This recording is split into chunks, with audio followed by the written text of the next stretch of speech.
one meeting a month in person, and that's a good reminder that we should take that subject up again. We've gone back to full attendance. It's been a couple of years actually now that we've been doing it. So I think we get good attendance online. Yeah, people can show up for the segment of the meeting that they're most interested in if they don't want to sit through the whole thing. So we have pretty good attendance, I would say. yeah, it cuts both ways, And you get There's certainly people who prefer to engage in person. yeah. But I mean, I think the proposal would be hybrid, not Right. So not in person. Yeah, the discussion. Yes, that's right. Yeah. So the discussion we had was one meeting a month via Zoom and the other hybrid. We're also waiting. We're also waiting to see what the legislature does because they may change the rules in the next month. They would never. Well, they may just set the standard for permanent hybrid option, but we'll see. All right. Well, I will wait. Let's call it until 7:03. I've got 7:01 right now, and since we have a quorum, we'll get rolling at 7:03 if we don't have any additional members. Well, we'll get rolling anyway. Let me put it that way. All right, here we go. We've got 4. Super quorum. Yeah. Super quorum.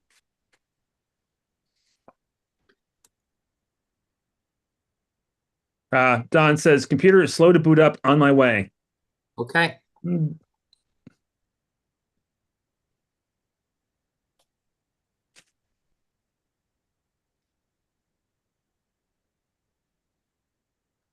Virtually, of course. Yes. Perfect. Speaking of.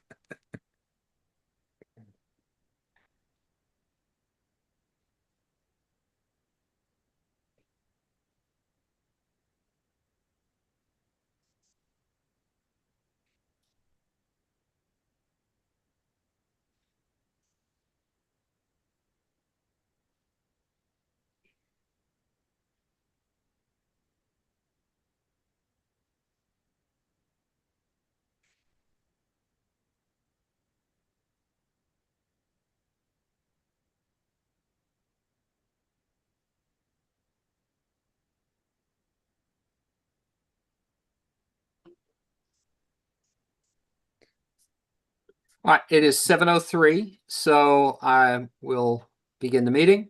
I'm pursuant to legislation H62, Chapter 2 of the Acts of 2025, extending the suspension of certain provisions of the open meeting law, General Law, Chapter 30A, Section 20. This meeting of the Bedford Planning Board will be conducted via remote participation to the greatest extent possible. No in-person attendance of members of the public will be permitted, but every effort will be made to ensure that the public can adequately access the proceedings in real time via technological means. In the event that we are unable to do so, despite best efforts, we will post on the town's website an audio or video recording, transcript, or other comprehensive record of proceedings as soon as possible after the meeting. So tonight in the development session, we have scheduled continuation of the public hearing for the definitive subdivision plan at 145 Davis Road. That would be 4 lots off of Jeffrey Circle. And second item is request for endorsement of a plan believed not requiring approval for 174 through 176 Middlesex Turnpike. That's Cummings Properties. And I understand for the subdivision plan hearing that the applicant has requested that we continue testimony, that we continue the hearing to date certain, July 14th, 2026. That is correct. Okay. So they acknowledge that the board has requested a peer review. They've agreed for that peer review to be undertaken. And since that's not, that is not yet available, therefore they agree to continue until we have that, which for the moment is just to continue to your next meeting on July 14th. And you have reached out to a group that you'd worked with previously? Yeah, so the organized neighborhood is aware of that. That's why you don't see them on in attendance. And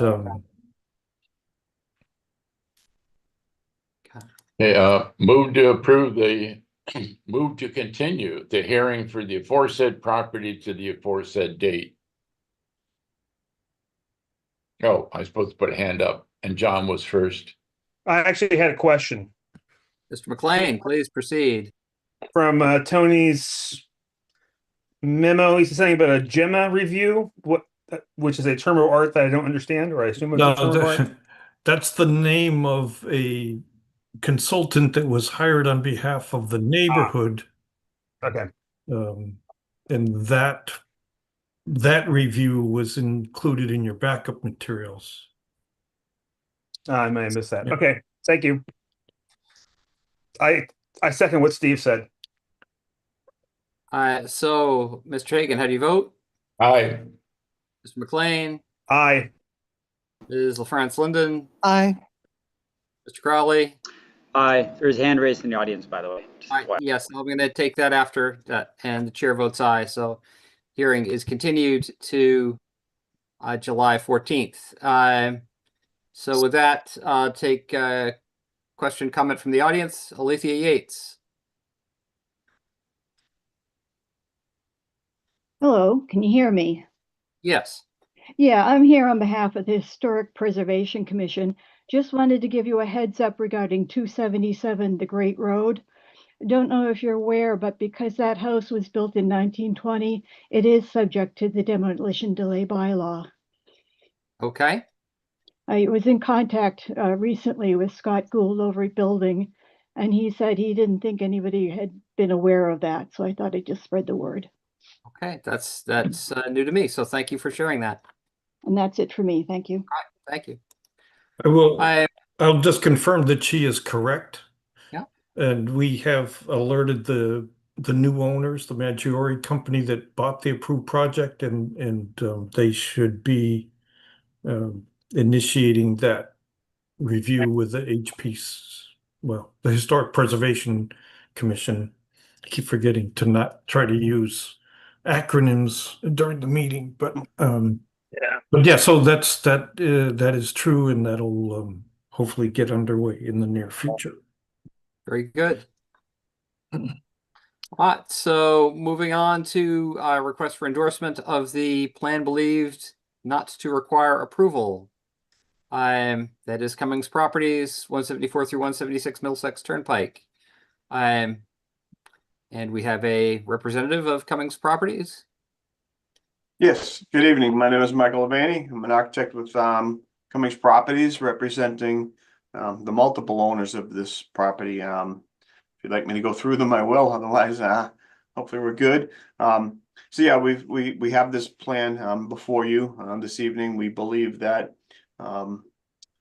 based on the fact that it is unbuildable in that area, that we could potentially turn this into an approval not required plan and split off these, create lot 4X and 4X and 3X from the existing property that's there now. It just it doesn't impact the development of any future development of this property, and just superfluous. Most of it's conservation restricted. There's a lot of straight conservation land on here, some wetlands, and the thought was we would just put that aside for now, and maybe someday that becomes subject of a donation or something like that to some conservation, nonprofit conservation that actually has it in their manifest to maintain something like this. So Very good. Tony, do you have, or Mr. Vene, do you have drawings to share? Am I I have them on muted? my computer. Am I muted? Not yet, no. Please do. I don't know. Let's see. Tony, can you do that? Yeah. Thanks.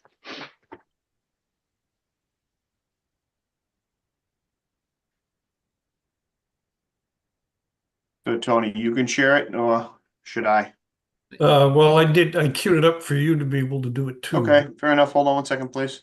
See if I you- can do that. Boom. Okay. And for the benefit of the audience, these maps were in the package provided to board members. I'm posting them on screen is for the benefit of those watching online or on YouTube after the fact.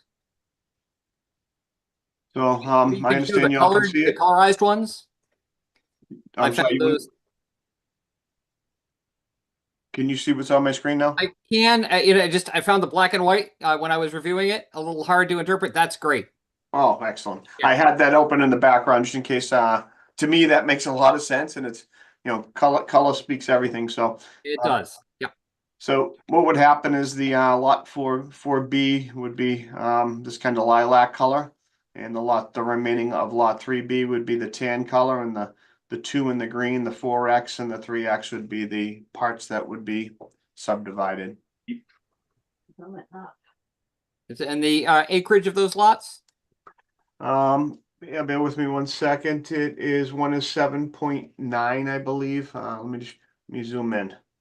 7.6 and 13.4 respectively. So the 3X is 13.4 and the 4X would be 7.6. Thank you.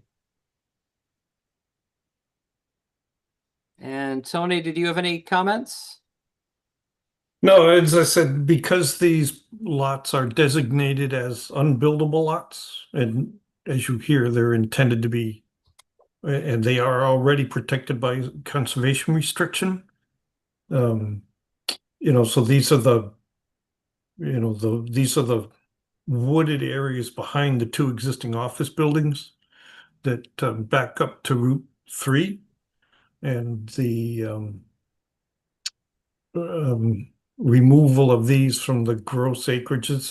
Bear in mind, this is Bedford Woods, so it's a fairly large complex, and somewhere in history, some very interesting property lines were arranged in order to create frontages for each of the lots on Middlesex Turnpike, rather than using Bedford Woods Road as a road for frontage purposes. So that's why you see those odd configurations of these 2 lots. Bear in mind, there's 2 more lots in this complex which have similar angularity in order to get to the frontage on the turnpike. But in this case, this plan as presented is eligible for endorsement as an approval not required. Thank you. Mr. Hagan. Yeah, I have a question because although I had to review this property, could you remind me, you had to get approval from the Conservation Commission for this construction years ago. Was there any, can you remind us if there were issues on the percent buildable land? How much upland versus the total lot? There's percentages that are required by the town. I was wondering whether or not hiving this off, well, sure, now you don't, what you're building on, you have a much higher percentage of not wetland. But what happened at the original approval before these lots were designated to be separated, which you're trying to do now? It's a good question. So we purchased the property back in January. I'm not as familiar with what the process was back in I believe around it was either the late 90s or the early aughts that this was developed. Right. Okay, my mistake. So you're new owners, you don't know the history on this.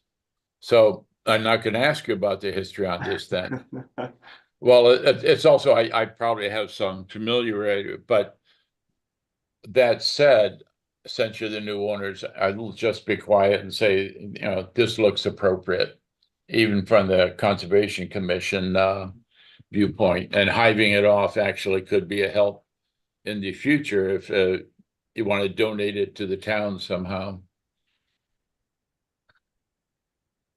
Mr. Crowley. Well, just carrying on with what Steve was saying, though, I mean, I assume that the current building with the current land that's going to be associated with it, well, there's 2 buildings here, has enough land to meet the requirements with the new lot configuration. Yeah, Just I mean, confirm. there's, and I can chime in on that. There's, we haven't disadvantaged the lot 3A or lot 3B. There's still, let's see, there's still 18, almost 19 acres and 14 and a half acres respectively left there. So we're nowhere near any of the thresholds. And actually, we are looking at small little, actually the 176 building, the one that and the lilac there, that we're looking at potentially thinking about a small little high bay addition to that to accommodate some uses. But that's the first thing I did when we sat down and looked at this. Would this disadvantage us in any way? And it's not even close. Mr. Hagan, another question or comment? Do you own the Ultragenics site also on this property? No, sir. We just Oh, we just okay. manage these, own and manage these 2. All right, thank you. All right, further questions or comments? All right, so seeing none, do we have a motion to concur that a public hearing is not required under the subdivision control law? So moved. Second. All right, moved and seconded. Mr. Hagan, Aye. Mr. McLean, Aye. Mr. Crowley, Aye. Ms. LaFrance Linden, Aye. and the chair votes aye. All right, Awesome. Thank you so much certainly. for your time. Have a great night. Thanks, you too. All right, so that concludes the development session. And Tony also is noting, it doesn't look like Alethea Yates has been muted. She was asking if you could do so. Thank you. So business session. Preliminary discussion on the future of the Bedford Plaza Hotel at 340 Great Road. And we have Scott Cope with us to speak to that. Dark sky lighting, outdoor lighting bylaw. I had a goal to come up with a timeline for implementation. Regrettably, I did not complete that, so plan on that for next meeting. Discussion of small clean energy facility permitting, data center permitting, reports from liaisons to boards and committees, and then staff updates. So Scott, if you'd like to speak, I'm happy to give you the floor. Great. Well, good evening, everyone. Thank you so much for having me. 16 Madawaska Street, in case you don't know that, we haven't met. It's great to be together. I'm going to share my screen. I think I've been told that would be helpful, so I'm going to send that request, and then I can... All right.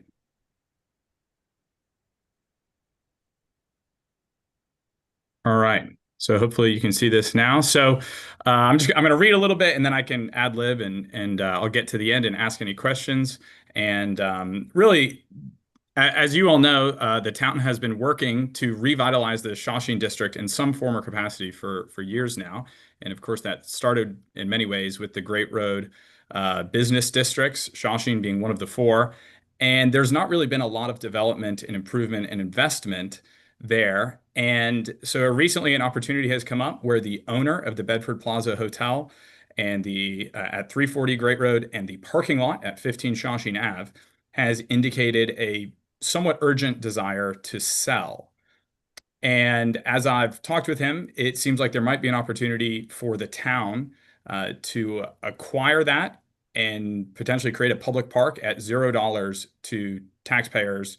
And it would be funded entirely through new development that is enabled already through the zoning. So let me just read these paragraphs. This memo asks the planning board to consider to adopt a statement of preliminary support for the following concept.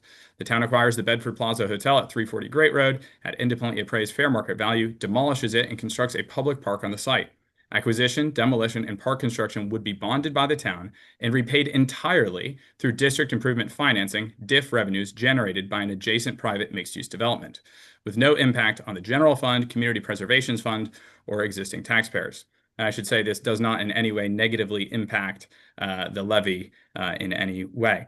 So it should be really clear, there's no warrant article, there's nothing even remotely close to that level. This is really trying to just get a sense of the temperature in the room and to hear what people think if the board would be open to working with myself on trying to revitalize. So according to Mass General Law, Chapter 40Q, a town, a municipality may establish a district improvement financing in up to 25% of the land area of the town.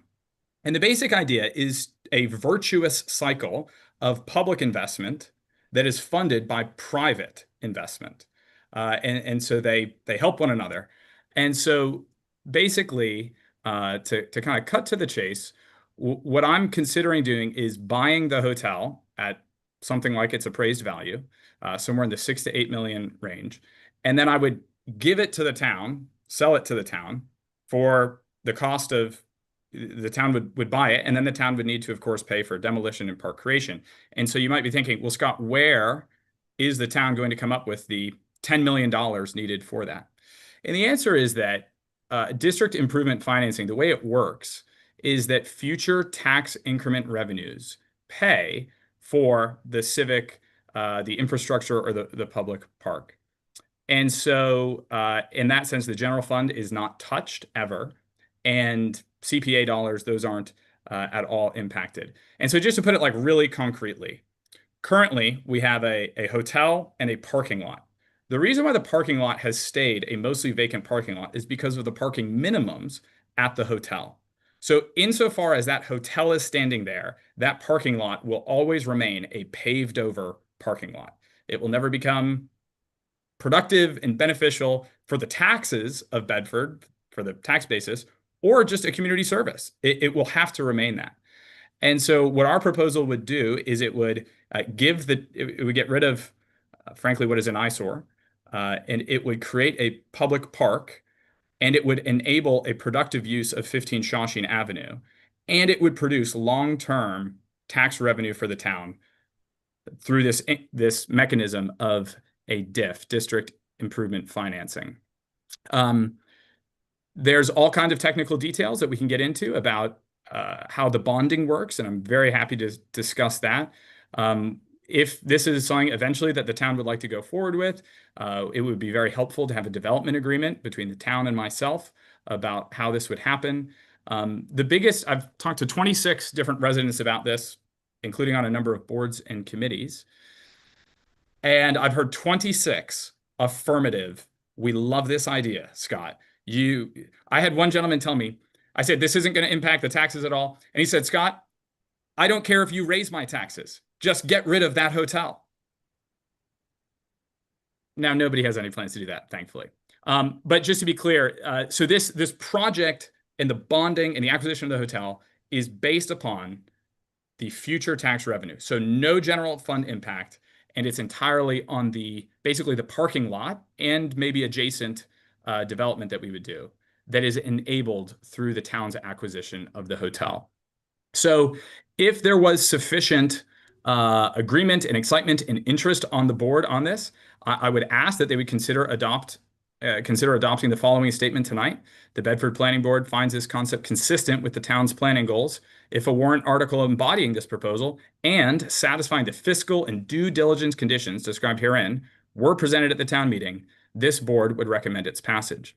The reason it would be helpful for the board to adopt that statement is that we have capital partners that would be helped to know if the town is interested in working with a developer in improving the district.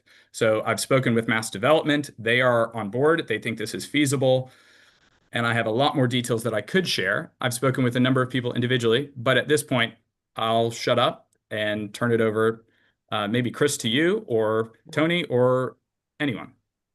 Sure. I thank you, Scott. And I have a number of questions, and I really appreciate you taking the time to develop this concept and to bring it forward. I think that this is a great thought. Other members of the board,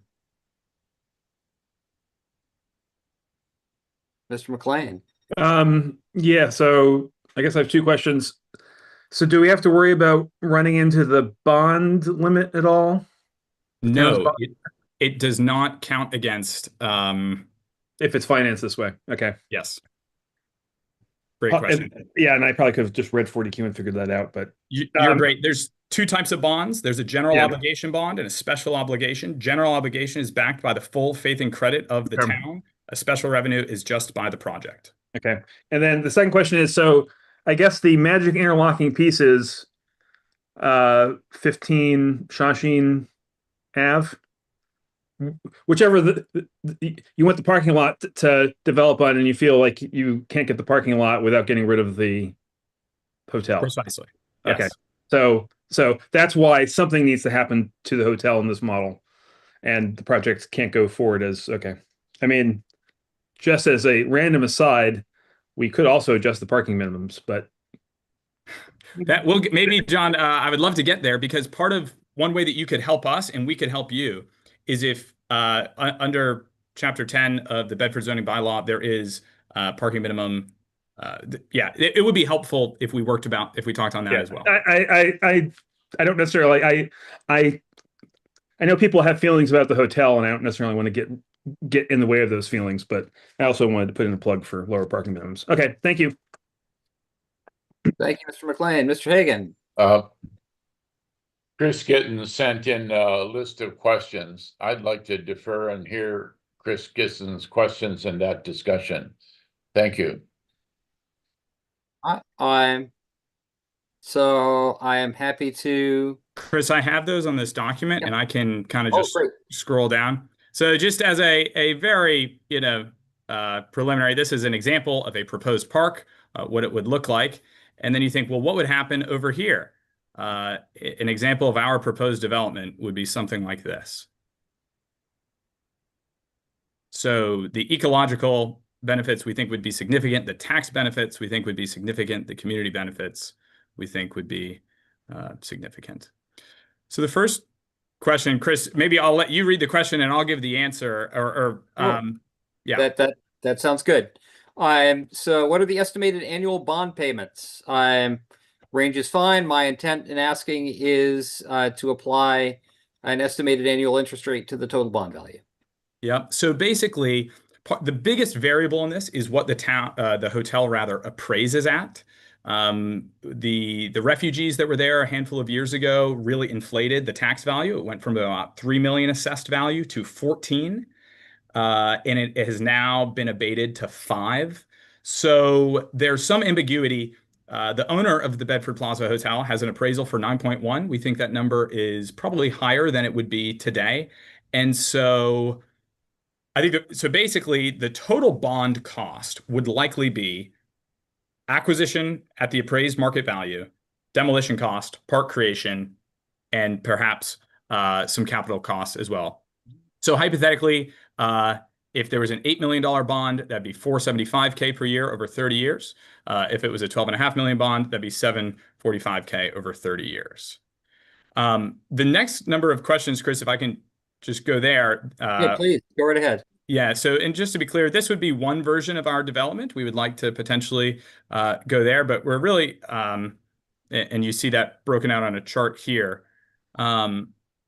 We think it's possible to do a development beyond just the parking lot. We're interested in doing that, or just the parking lot.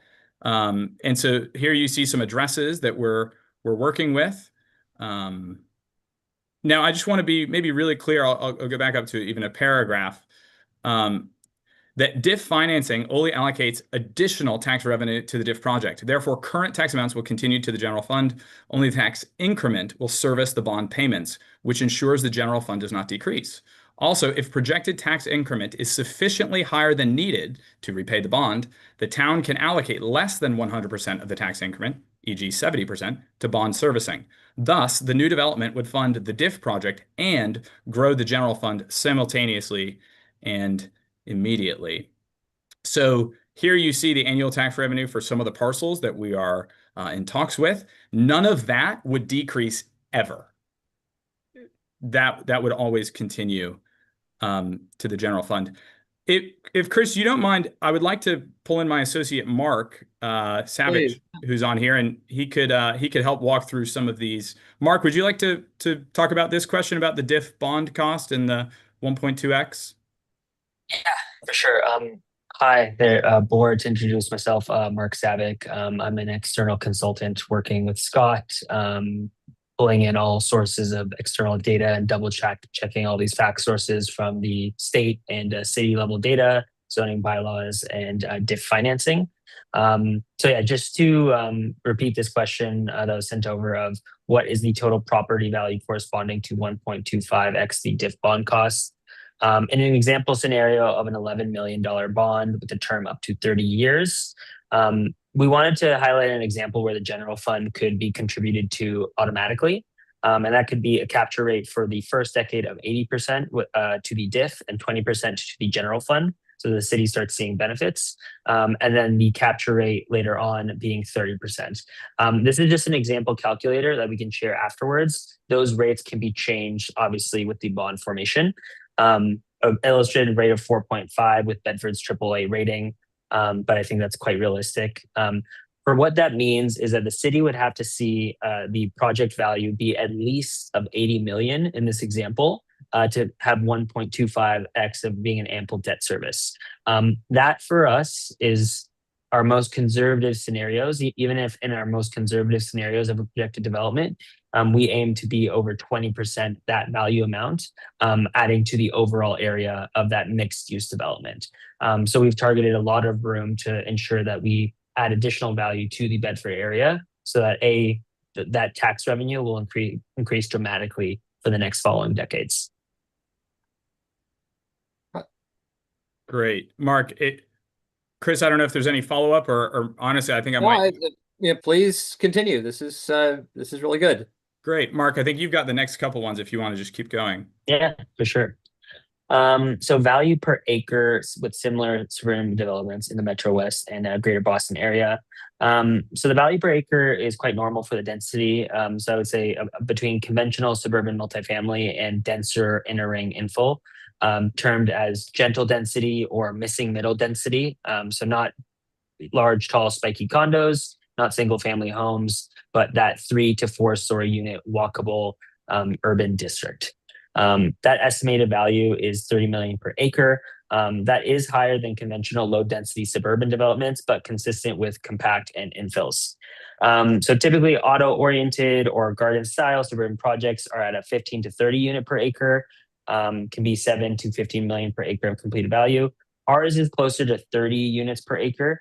So higher value per acre, but is driven by just more homes, more units on the same land, but not unusually high prices for homes. These are priced as starter homes for young married couples, downsizing seniors, folks new to town, priced to sell, not currently targeted for a rental scenario. So studio, 1 bedroom, 2 bedrooms, with additional 3 and 4 bedroom units for any market demand. Any questions on that? Members of the board? Mr. Crowley. Just one. The written word here says our concept is greater than 30 units per acre, but you said approaching or you used a different word. So do you know what? I mean, you may not know right now, but is it greater or is it less than 30 that you're aiming for? I would say aiming for. Sorry, Scott, go ahead. No, go for it. 30 units per acre, I would say, is our target right now. And I think I'll just maybe double double click on this last point, which is, we've really tried to take seriously the housing study that Bedford did. We've tried to take seriously with the Council on Aging and the need for, the growing population of seniors in our town. And obviously there's a friend of this board who moved because she couldn't find the type of home that maybe she was looking for here. And so we, in many ways, are really, we're so thankful for all the families that can find a home here and glad to have them in our community. But we lose some of these amazing families and friends when they can't age in place. And so we would hope to help change that. Mark, do you want to talk about how we came up with our estimate? And it's probably not worth getting into all the details here, but yeah, just some details. For sure. Our primary source of work here is actually costing this as best as we could in these early preliminary stages. So going very aggressively through and matching this with the current Bedford zoning bylaws of what the actual setbacks are for the GRS zone, which this would be entirely stationed in, accounting for all of the cutouts that we would have to provide for public plazas, parking strategy and floors, as well as the GFA to unit mix. Everything as of right is possible for our scenarios, but there will be some further requests down the line of how we could improve this scenario with some potential special permits. But there are definitely scenarios where this is fully and totally as of right. For revenue, standard quotes and that we've received from the area, aiming for a $500 to $560 per square foot, depending on the unit size, ranging from studios to 4 bedrooms, as well as commercial value divided by via the income approach, the NOI divided by the cap rate. This would have, due to mixed use, a mandatory amount of commercial space, which we are accounting and factoring for. For that cost, GFA times a blended construction rate from Boston area contractors that we have reached out to. Roughly in best case scenarios, $270 per square foot to $320 per square foot, accounting for conservative and optimistic. Soft costs as a percent of hard, supported by myself and others not on the call here, as well as parking price by stall type. We have factored in surface parking, tuck under, basically first floor level parking, and potential scenarios for below grade. That is ballparked with 3 potential estimates.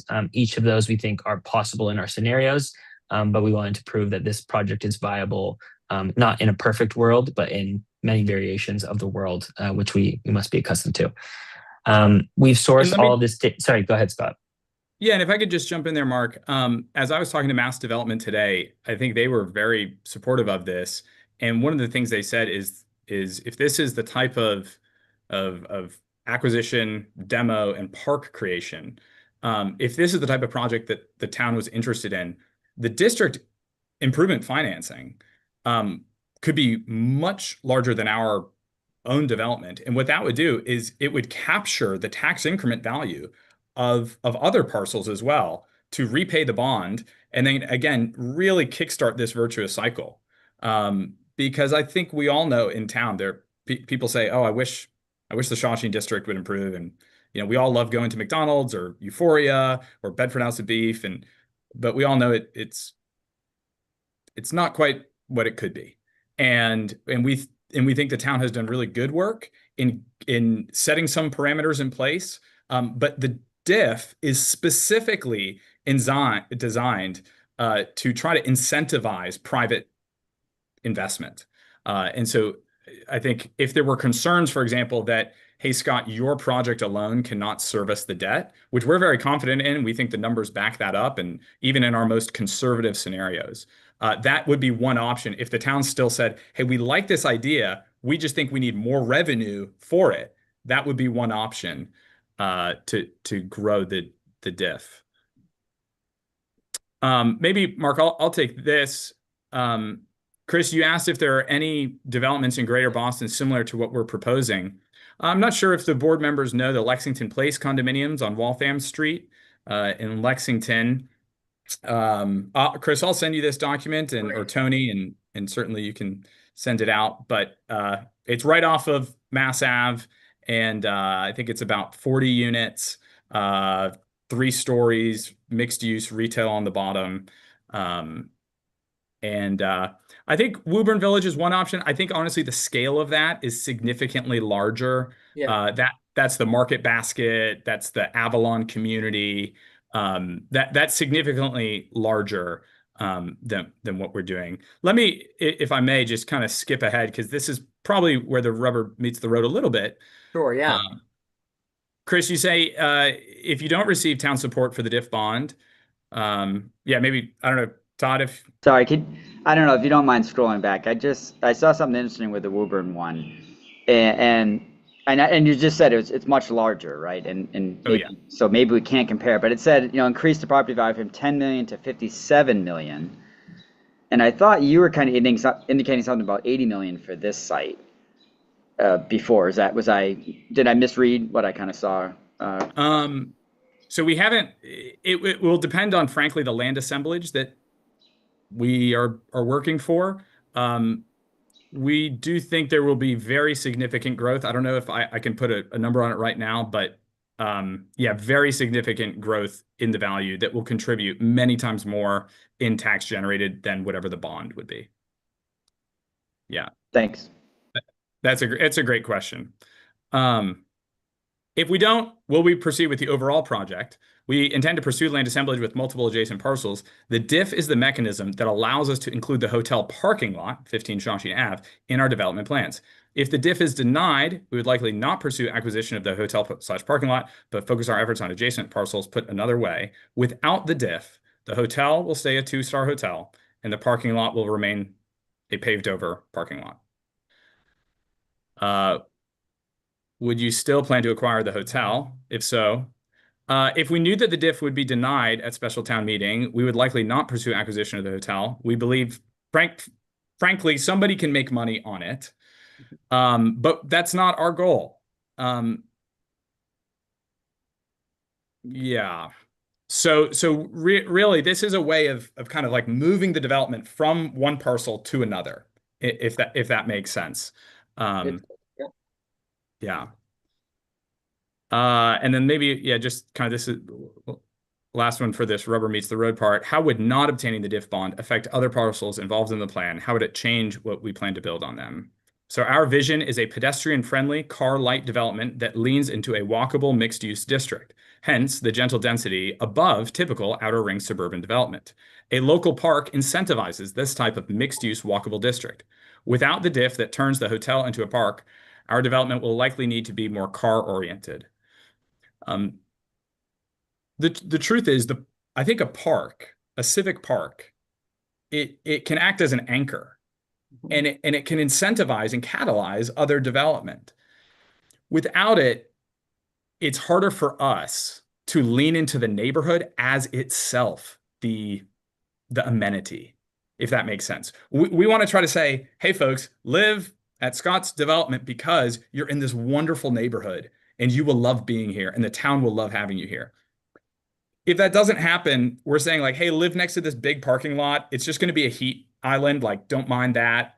And like runoff and yeah, I can keep going. So I think that's how it would potentially change. Maybe I'll pause there. We're towards the end. We only have a few more questions, but it relates to kind of what special permits we'd be interested in based on the zoning bylaw. I'm happy, Chris, to take any questions from the board. Members of the board, Mr. Hagan. I have a different question, but around adjacent to your parcel, and things may have changed since the last I knew, is another 4 or 5 acres. It used to be the tree. Are you interested in that parcel? Because then that gives you well, let's just say in an ideal world, you acquired that, you'd have a much larger development, which then argues even more for a park. So, and besides, if this goes forward, that question is going to come up. What's the status of the land the multi-acres that abut yourself? We would be delighted to work with any and all landowners and or developers and interested parties. I think Tony could probably answer that better than I could, but suffice it to say, we would be very happy to work with any interested parties.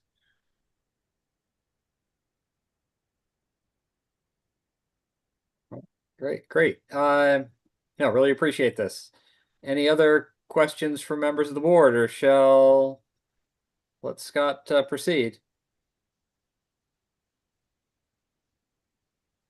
All right, so I'll just maybe finish up. Do we intend to use the Great Road Shawshene Mixed Use District? We do. Will we need a special permit? Yes. Let me just, the special permit as laid out in the chapter 10 of the bylaw. One reason we would ask for these special permits in these ways is you will help us to secure the revenue that will pay for the bond that will improve the district. So, for example, we're asking for a reduction. We would ask for a reduction in the setbacks. That will help us to increase the number of homes that we're able to provide, and that will increase the revenue that goes into certainly the general fund eventually, but ensures that the bond is paid off. So that's just kind of like big picture. The more the town is able to do this, the board is able to do this, the easier it is and the quicker it is to pay off the bond and have all the money going into the general fund. The type of development that we would like to do is what's known as a courtyard urbanist scheme.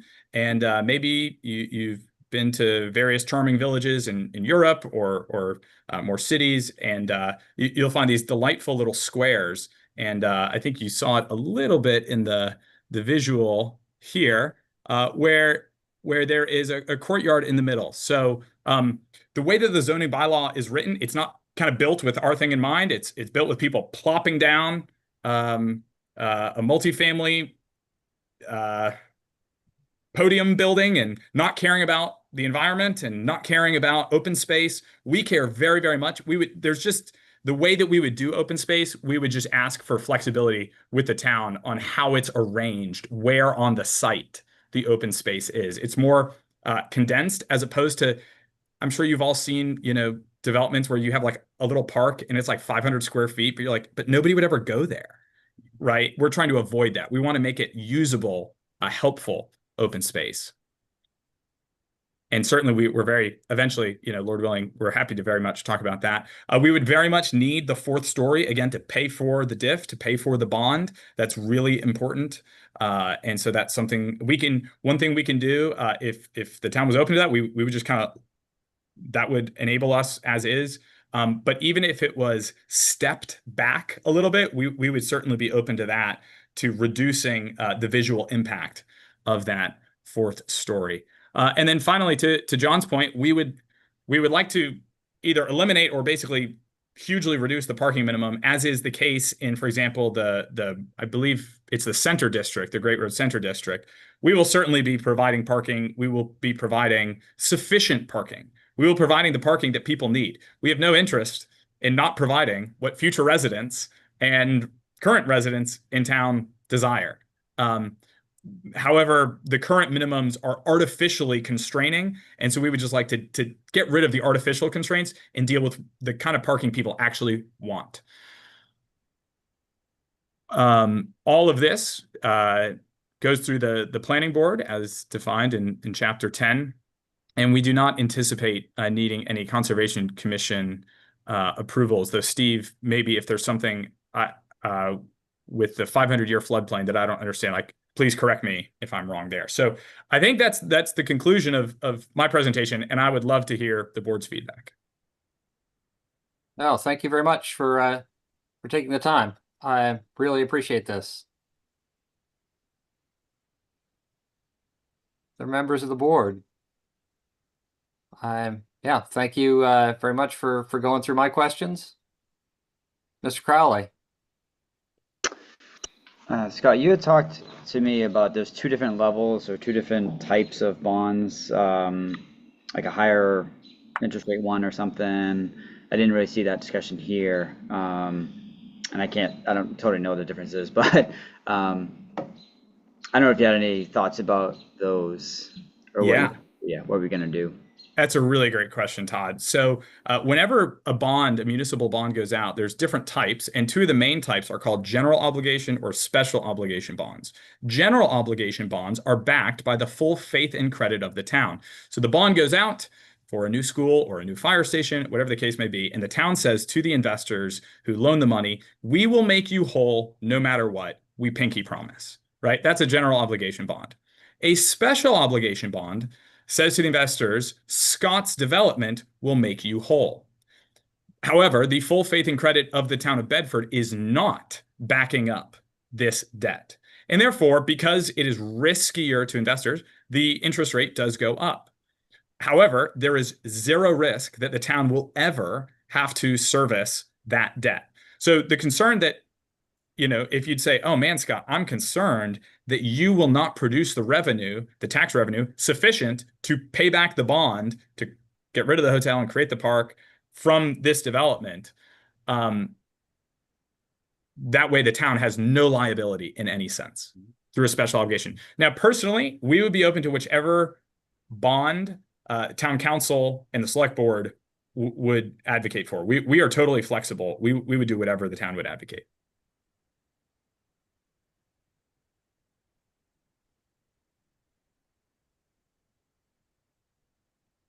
Thank you. Follow-up questions? I mean, sorry, do you, you're on the docket at all to talk to the select board, or was it contingent on tonight's meeting? Yeah, I've spoken with a handful of FinCom members. I've spoken with one select board member. I have yet to receive any from the 26 people I've spoken to on COA, Chamber of Commerce, other boards that I'm not thinking of. Everyone is supportive, and again, I've told you some of the comments people have made about getting rid of the hotel and putting a park there. However, certainly tonight, I really wanted to to get this through. And part of the awkwardness, if I may be so bold, is that the owner is trying to sell more quickly than we would prefer, because we would prefer, it puts us in a little bit of an awkward position of having to spend a lot of money in the hope that the town in November is going to be in a good mood and say, yeah, let's do it. For the environment, for the taxes, for the quality of life, let's do it. And so we're trying at this point to get a sense for how different boards, committees, and residents think about the plan. Todd, further. Yeah, sorry, clarification question. Was there two owners, one for the hotel, one for the parking lot, or no? One owner. Great question. Okay, just want to confirm. And I'll say this is really kind of amazing to me how the parking minimums play into this. It's like you have to get rid of the hotel to get rid of the parking lot and turn it into a more productive use. That's yeah, let's call it a textbook example of this kind of virtuous cycle. But yeah, I'm Mr. McLean and then Mr. Crawley again. I just want to second your flabbergastedness about that. It is not what I expected today when I woke up. I'll third that.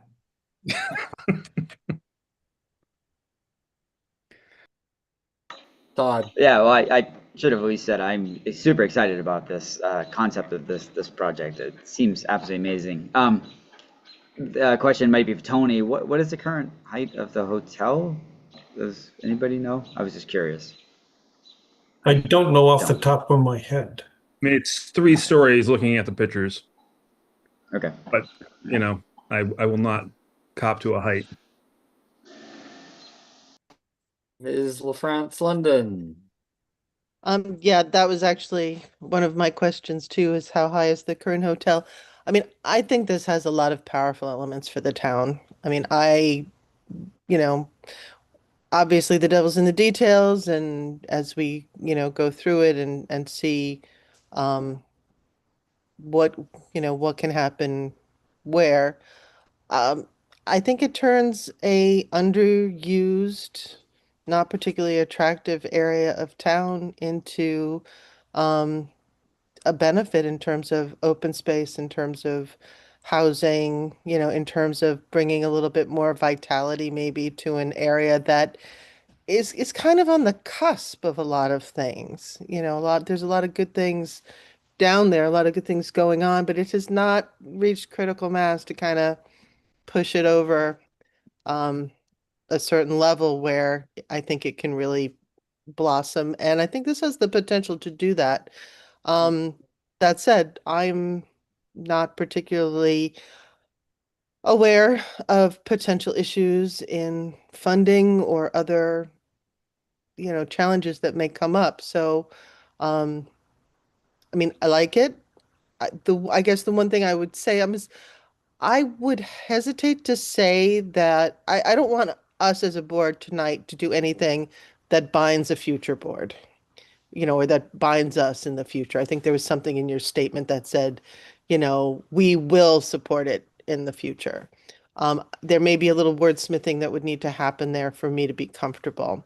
I'm very positive towards the concept. And yes, if we can jump all the hurdles, that would be great. Thank you. Mr. Hagan. My question is, have you brought this to the full finance committee, or at least to the chair and another one? Yeah, because what I'm hearing of the discussion is, as far as a planning stuff, which is what we do, there's a lot of positive feelings. However, the questions are all on how are the bonds going to work, how the other, et cetera, such that if FinCom blesses this, saying, yeah, that's not a problem as long as the planners think it's a good planning idea, that would matter a lot. What's been the feedback from FinCom in particular? Well, have you talked to Ben Thomas? That's a great question, Steve. I really appreciate you bringing it up, because I think that's been the universal question. That I've shared, people say, wow, I love this. How does it work again? And so I've spoken with one FinCom member at some length, and he had questions. Nobody's heard of this. Now, it's actually Mass Development has worked with tons of towns on this. So this is not kind of a really niche thing. This is regularly used by Mass Development, used by municipalities. But obviously Bedford has not done a diff before. So their next meeting is September 3rd. So I've not yet spoken with Ben. And my plan is to try to talk with them sooner rather than later. All right, thank you.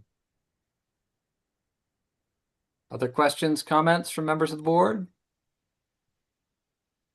Mr. Crowley. Totally unrelated. How can a board take the entire summer off? I'm sorry. How is that possible? They work very hard in the lead up to. Yeah. Okay. Sure. Non-uniform distribution of work activity. Mr. Hagan. But yeah, again, back on FinCom, if Ben Thomas is still the chair, if you just got him to say, yeah, he understands all the financing and says this will work and town's not going to get stuck holding a bag, is it possible for you to get that within a week? And then you could send that out to all the other group committees and boards that you're working with.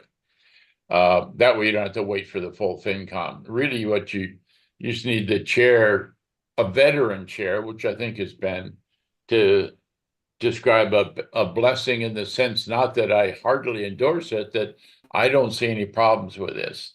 And that's so if you could get that within a week, I think it'd be wonderful. Great. I'll tell them you sent me.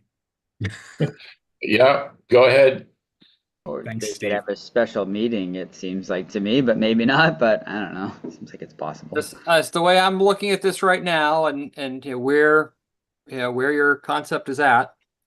The planning board is a land use board, and I look at this in terms of change in land use, and where this would end up, and I think it's absolutely something that we should endorse.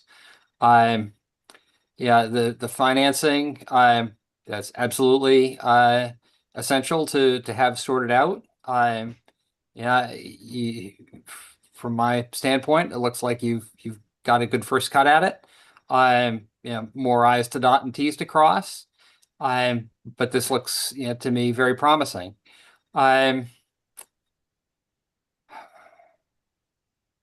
So you can scroll back and we can look at your recommended wording. And actually, before getting to that, Tony, Steve, I'm thinking of the comprehensive plan, and Scott, you remember the comprehensive plan advisory committee. I'm curious if this relates to any discussions that have occurred in the comprehensive plan development. Dawn too, yeah. Dawn's a member also. So let's defer to Dawn because she has spoken the least, but always speaks clearly. Thank you. Well, I would say yes, it does speak to some of the elements we've been discussing in the comprehensive plan development. Particularly the idea of having kind of village centers in town. And,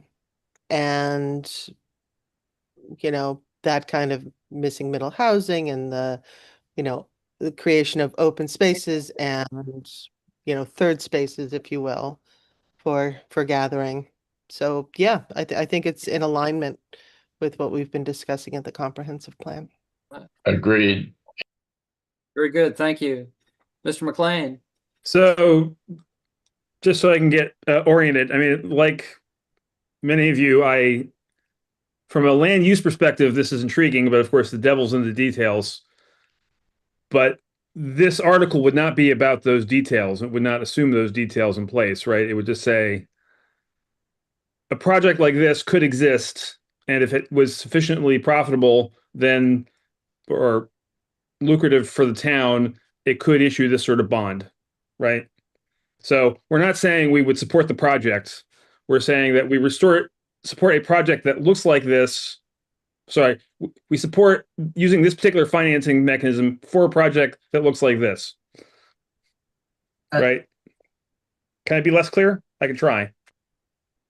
Scott, do you think is it that, or is it to the supporting of the special permits that would make this project viable for a bond? That and which, yeah. That's a great point, Mark. I think, John, to your point, and then even Chris, to what you had just said, that's exactly right. Kind of FinCom, they will get into all the levy and the ceiling and the bond rating and all that. I think even, I would be open to whatever the board might propose, but in some sense, it would be helpful to hear your thoughts on that special permit side of the house, because of regarding land use in that sense, to Chris's point earlier. But yeah, this statement was drafted, and I'm very sensitive to Dawn's point that we don't want to be anything binding. But it was drafted with the recognition of John's point that we don't yet have those financial details. And so this is very much saying those need to work out. But in theory, if they did work out, we would be supportive. But of a warrant article, which isn't actually going to have anything to do with special permits, right? Or, I guess that's one of the things that I don't completely understand, right? The warrant article is not going to, it's just going to assume such a project could exist, but does not depend on the project existing, right? So we could vote this, you feel confident going forward, and then you end up in special permit hell. Not that, I hope we wouldn't do that to you, but and then it would kind of all be moot, right? Yes, if the special permits don't come through, that decreases our revenue so that we're no longer able to service the bond. And then the town wouldn't be able to issue the bonds, if that's even the right language, but yeah, okay. So it's sort of a funny thing for us to endorse, right? We're endorsing an article about. Well, hold on. Yeah, so we're not endorsing an article. We're endorsing the concept of an article. Support for a land use concept, and Dawn has had her hand up, so I want to give her an opportunity to speak. Okay, but I looking at this article, we're not endorsing land use. We're endorsing a article about financing, as far as I can tell. I'm suggesting that we yeah, consider alternative wording. That's which fair. captures, Okay. land use. Dawn, please go ahead. Yeah, and one thing that it occurs to me should be said is that this this proposal is very well suited to that particular area in town, and it's a very it's almost uniquely well suited to that area, right? Because if this were being proposed in various other sections of town, I think people would be like, oh, that's totally out of character for this area, and it's going to be, it's just going to be too different. It's going to be, the neighbors aren't going to like it, and what have you. But I think for an area of town that needs something, I think this is a project I think you guys have done a good job in crafting your project to enhance that particular area of town. So to just kind of point that out, that this is not just something you're looking for, okay, where can we put this down? I want to do something, where can I put it? This is kind of taking it from okay, this is what's here. Now what can we do to improve it? So I like that approach. And and I do agree with the point that John was making, that the statement that's in front of us, and I know we've talked about wordsmithing it, talks about the warrant in front of the town. And maybe that's not the statement we want to make. Maybe we need two different statements. There's a statement about the warrant, there's a statement about the concept itself. I don't know. Mr. Hagan and then Mr. Crowley. I'm following on the last two conversations about this sentence.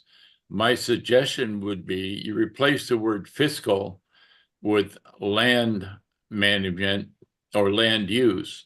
This would be satisfying the land use and due diligence conditions described here, because that's what we do.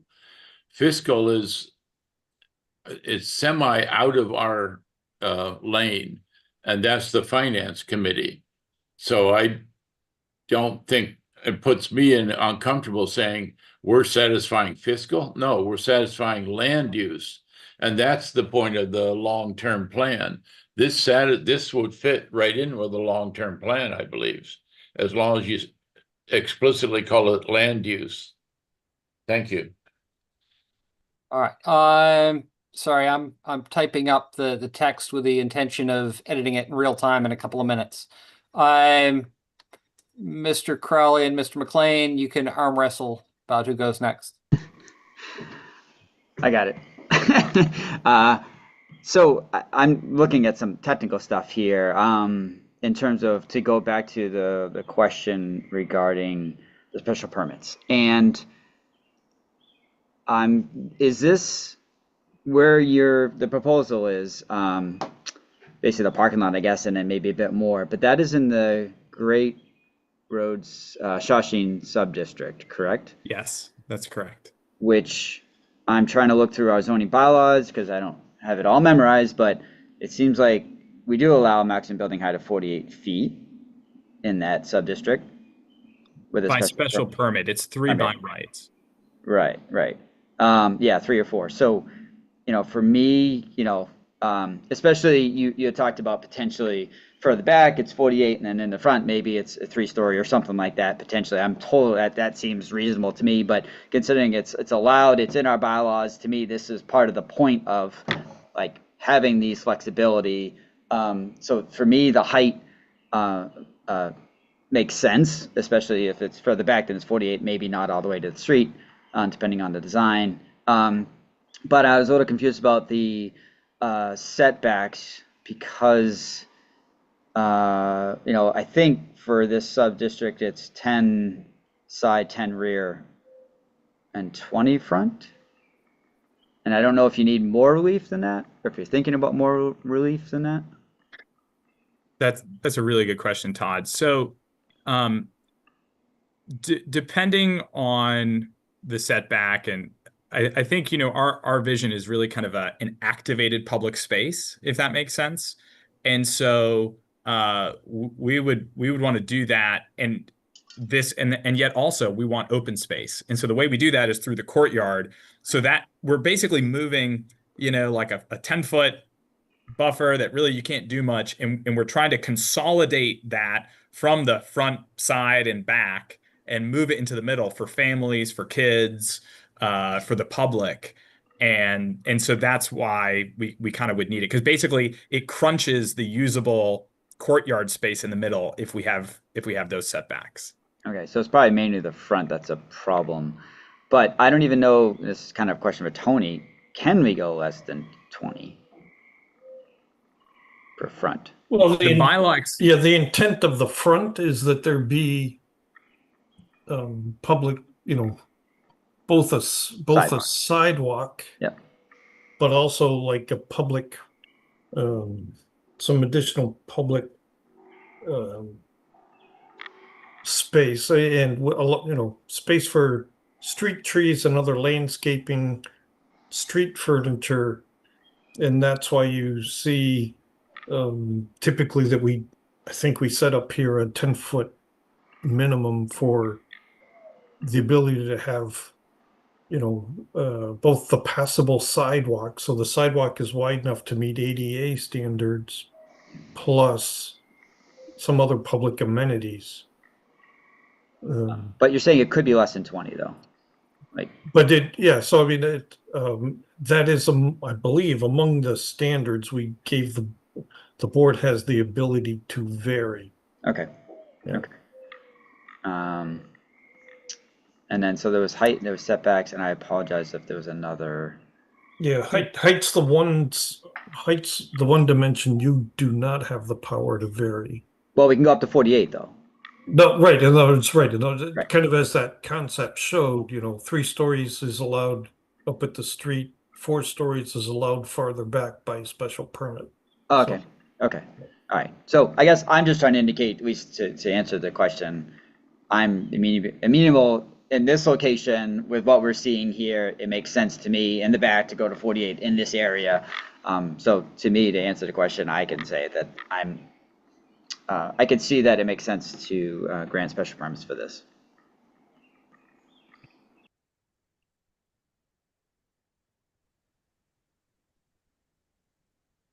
Mr. McLean, then Mr. Hagan.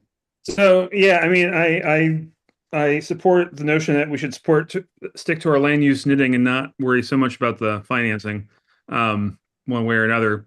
But on a land use perspective, I mean, I love this rendering. I love everything you have said, Scott, about what your vision is. It all makes sense to me. But the truth is, it's like we don't know what lots it's on, right? Yet, we don't have any sort of plan. There isn't even a schematic design here, right? Or is even that, or even before that, right? So it's like it all sounds good, but I'm not sure like what the plan, what it would make sense for the planning board to say at this point. Besides, yes, this is encouraging. Like there's not enough here for us to say, yes, we would approve the special permit because we're kind of. I would frame it, and I'll share my screen in a moment. Transfer the parcel at 340 Great Road to the town of Bedford for the purpose of creating a public park, would strengthen applications for special permits required for the proposed development to proceed. Yeah, strengthens the applications. I just personally, I need to see something. I can't. Yeah. No, I'm going to share my screen in a moment. Okay. But whatever you say, Chris, I'm sure it's great. Thank you. Mr. Hagan. On the line of the special permits and et cetera, I think for the purposes of this discussion, what Scott's asking for is conceptually, are we in favor of this such that although you can't in detail approve all special permits now, we don't foresee problems and we're willing to be flexible about special permits and work with the ZBA, et cetera, because conceptually this fits with the goals of the planning board and the town. And so that's why we're saying, yeah, we don't know the details, but the special permits seem like they're all going to be approved at a conceptual level. And that, thank you. So I'm offering text here to Wordsmith in real time. Mr. Crowley. Steve probably said it better than I was going to say it, but I mean, conceptually, this is exactly the type of plan that I think works for Bedford, works in that area. This is what we want to see. This is super exciting. Trying to find ways that we could like build the hype up for this and yeah, and help it go forward.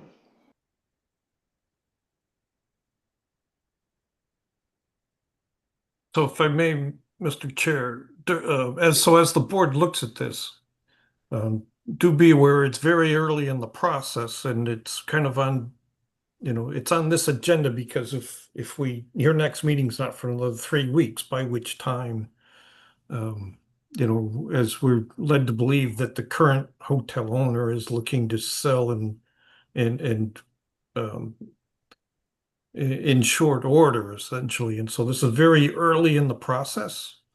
We are working with Mr. Cope to set up a meeting next week with the town manager staff and some other departments that, so it has not, as you're learning through this, it's not been vetted by any other boards at this point, and not even really vetted at the staff level, other than some individual discussions with certain staff members. But so there is, if this is going to try to come together, there's a lot of things to come together. But I think you could, as a board, express support for the concept presented herein, and that and it sounds like you want to recommend that Scott keep moving forward with trying to put this package together. So my feeling right now is it's too early for a firm commitment, but yeah, I think absolutely we've heard a lot of support here this evening, and I would like us to put that in writing and in a form that Mr. Cope can carry forward. Ms. LaFrance Linden. 2 places in the revised thing that I think needs a little attention. One is, I don't think we're at the point where we can say including those expressed in Bedford's comprehensive plan, because Bedford's comprehensive plan will not be complete until the fall, but I think we can say under development, in the comprehensive plan. So or just planning goals. I think that's fine. We can keep it simple there. Yeah. Keeping it simple is always good. And again, at the end, I would need a word, something like this board would likely recommend its passage, or this board sees no impediments to its passage, has no, does not at this time see obstacles to its passage, something along those lines.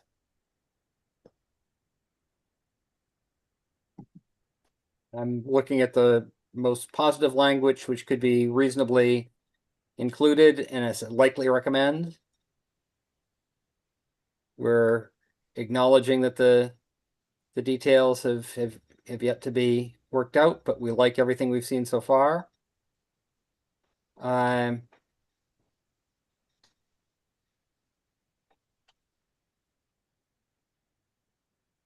I think Steve's point is well taken about land use rather than fiscal.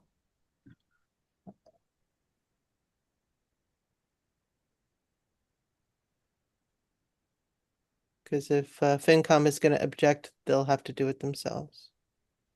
Yeah, plus the select board needs to, I mean, you as a board really don't have any part of the fiscal components of this, so. And the things that I'm trying to capture here is that we like the land use concept. Yeah,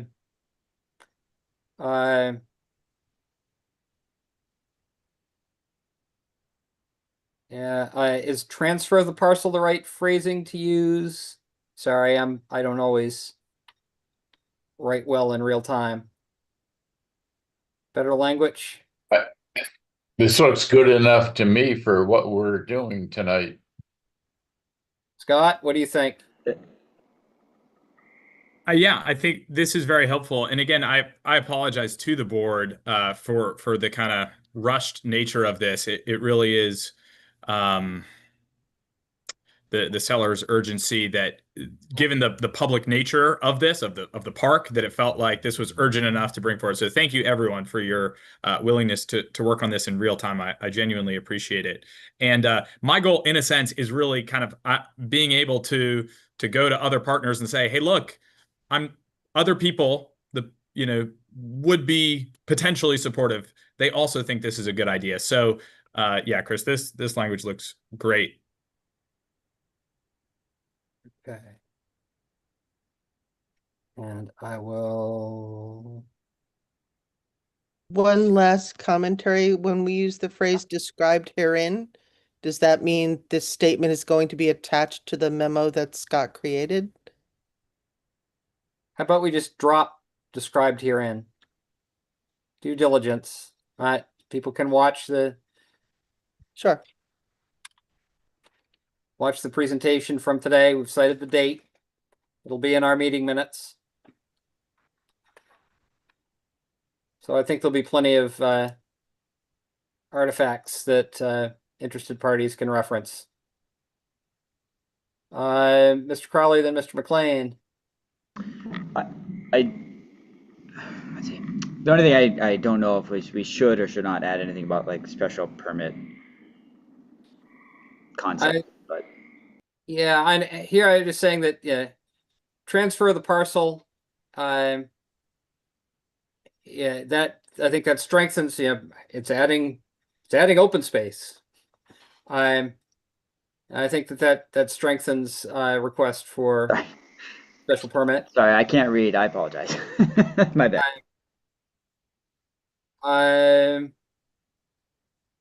John and then Dawn. So would you entertain a motion at this phase? As soon as Dawn has her say. My only thought is perhaps rephrasing the opening a bit to read something along the line, the Bedford Planning Board is receptive to the land use concept presented.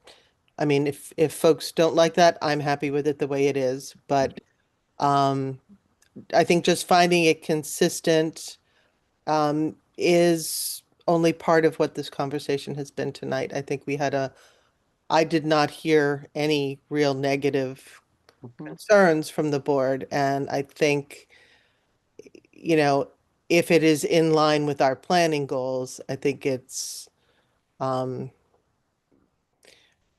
not sure I'd want to go so far as to say, supportive or proponents of, but I think the fact that we are receptive to this concept, it's been presented to us and we're like, we would like to see that, please. Thank you. So receptive and? I would just say, well, either way, I would have replaced fines, but I'm open to. Sorry, can you repeat your wording, please? The Bedford Planning Board is receptive to the land use concept presented on June 23rd. And not bring in the town's planning goals. Oh, no, to leave it. Oh. And fines. Okay. And fines and finds it to be consistent.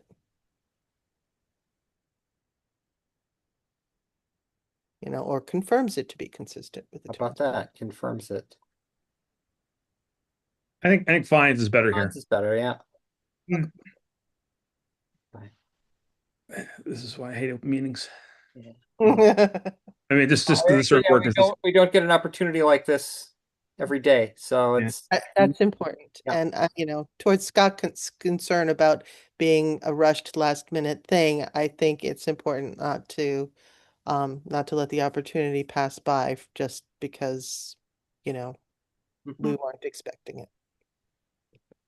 In that spirit, if I may be so bold, I do think the word supportive or I think something a little bit stronger to receptive would be helpful. of the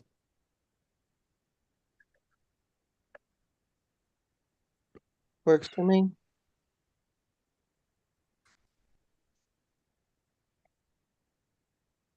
I think we need the word enthusiastic, but that's just me. Well done, Todd. Significant. Uh, And I'm not sure that second paragraph is a sentence. yeah, transfer the parcel for the purpose of creating a public park. Okay,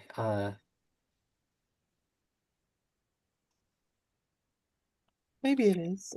board regards the transfer is strengthening. Finds that the, so I'm just gonna try something out.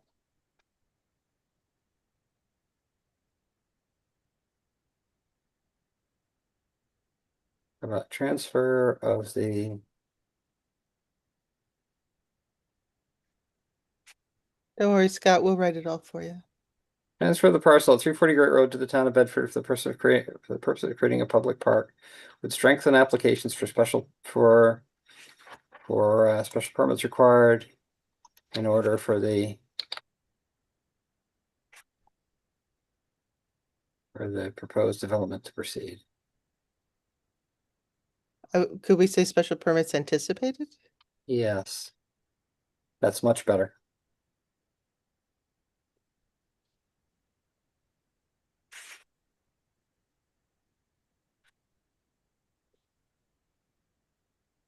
And I think you can just say anticipated for the proposed development to proceed.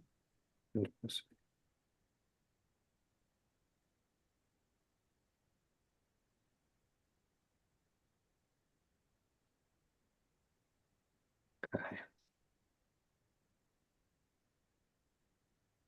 Well, it's not a proposal, it's a concept at this point. Is that fair? Yeah.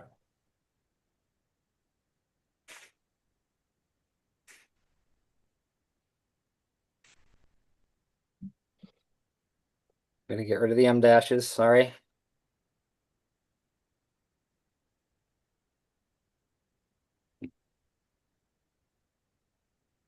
And we could even say the board would anticipate recommending its passage. It anticipates recommending its passage, yeah. I guess I'm anticipating a lot tonight.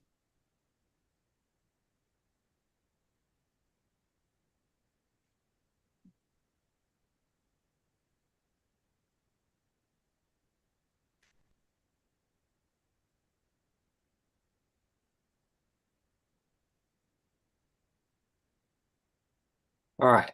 All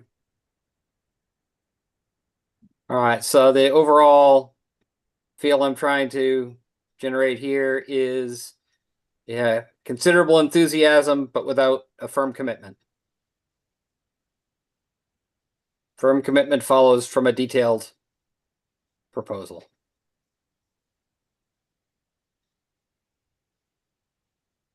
What do you think? This look good? Is this going to get you the support you need, Scott? This is great. This is very helpful. Yes, I think so. Thank you very much. All right, good, good. Mr. McLean. So moved. Second. Moved and seconded to approve statement of support for the concept for 340 Great Road and adjacent lots presented tonight, June 23rd, 2026. So, Mr. McLean, how do you vote? Aye. Ms. LaFrance Linden. Aye. Mr. Hagan. Aye. Crowley. Aye. And the chair votes aye. All right, I like this. I like this a lot. And really wish you all the success in the world, Scott. This is yeah, this is very exciting. I Really agree. don't think- yeah, this is I wouldn't even say that this is an opportunity that comes around once in a generation. I don't think it's that frequent. So this is really good. Thank you all very much for your help tonight. This is genuinely a big help. Great. No, happy to do so. Thank you.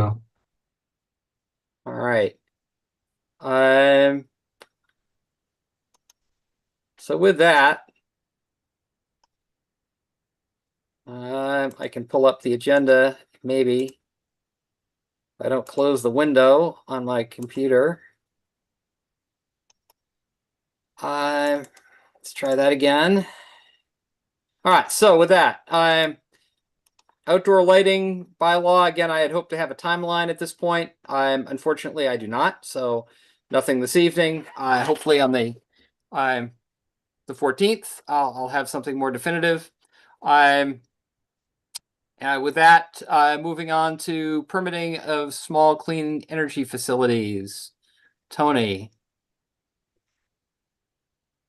So I provided the board with a first pass at a potential bylaw without identifying exactly where in the bylaw, but trying to get at some of the points that are in the model, both in the model bylaw and things that other communities seem to be addressing. The chair did provide some feedback on that draft. And so for others, if you have comments and ideas on how to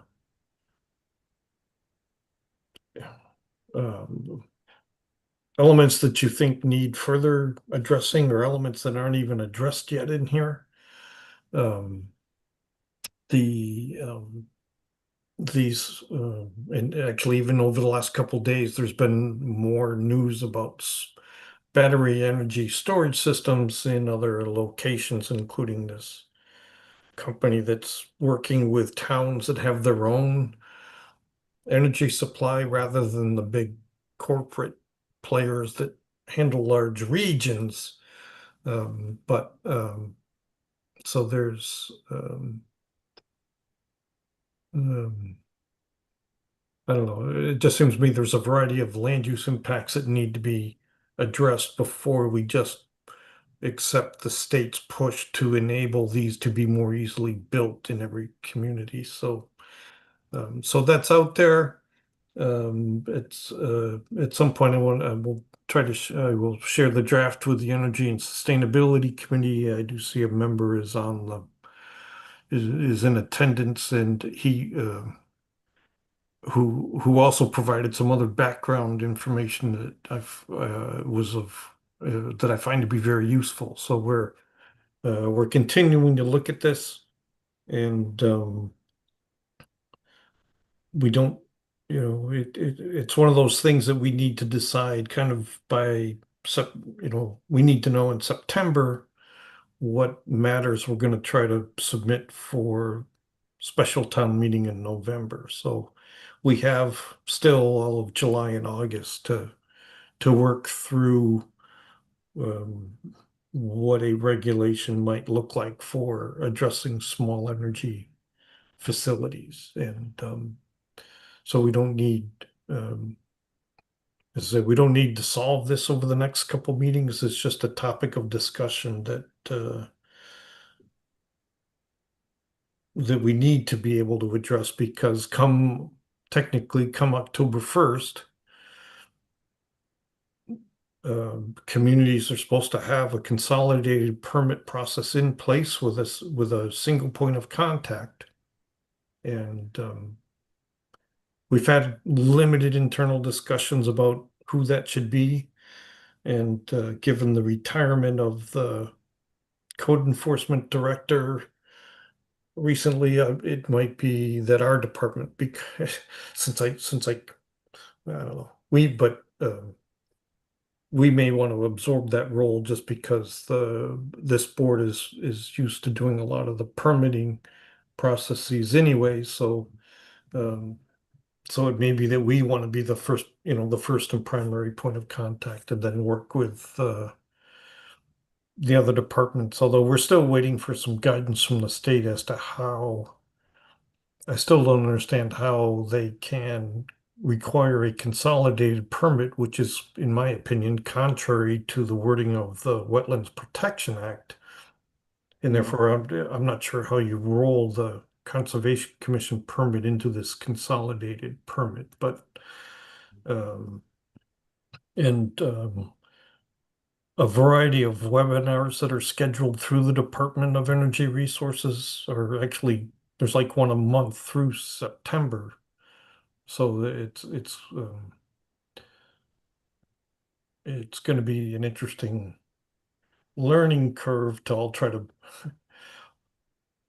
all of a sudden have everything come together by the October 1st deadline, yet very few communities have their fall town meeting prior to that time. So I'm assuming there'll be some leniency on the part of the state because they issued their regulations too late for everybody to get it on their spring town meeting, and the deadline is to be honest too early for fall town meeting season. So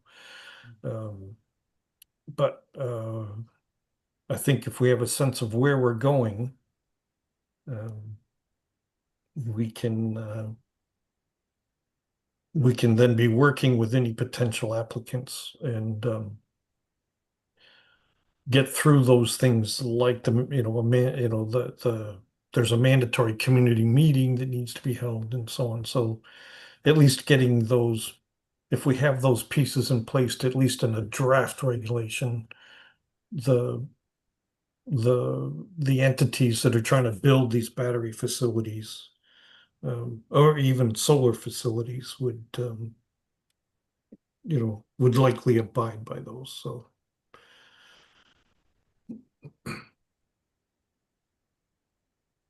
Well, thank you, Mr. McLean.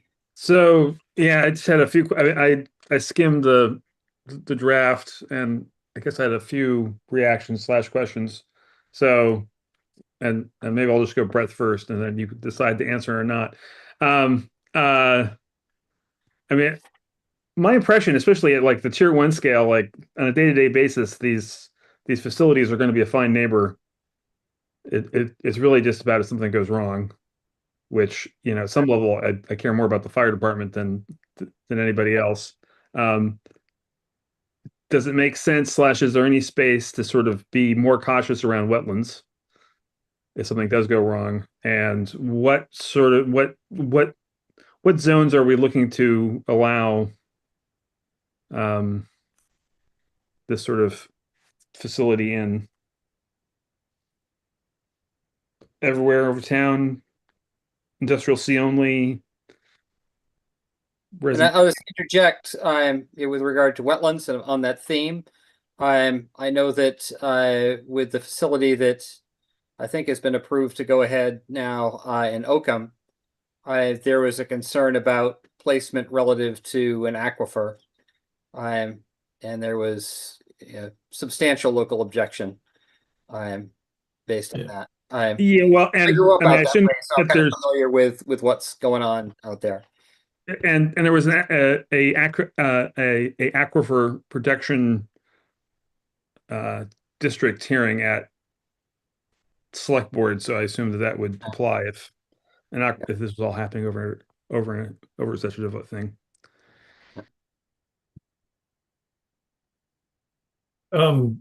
Assuming we deem something in the facility to be a hazardous material that is regulated under the zoning for the aquifer district, then there are, well, again, that gets back to if that is triggered, it needs to be part of the consolidated permit that that one board is issuing. So those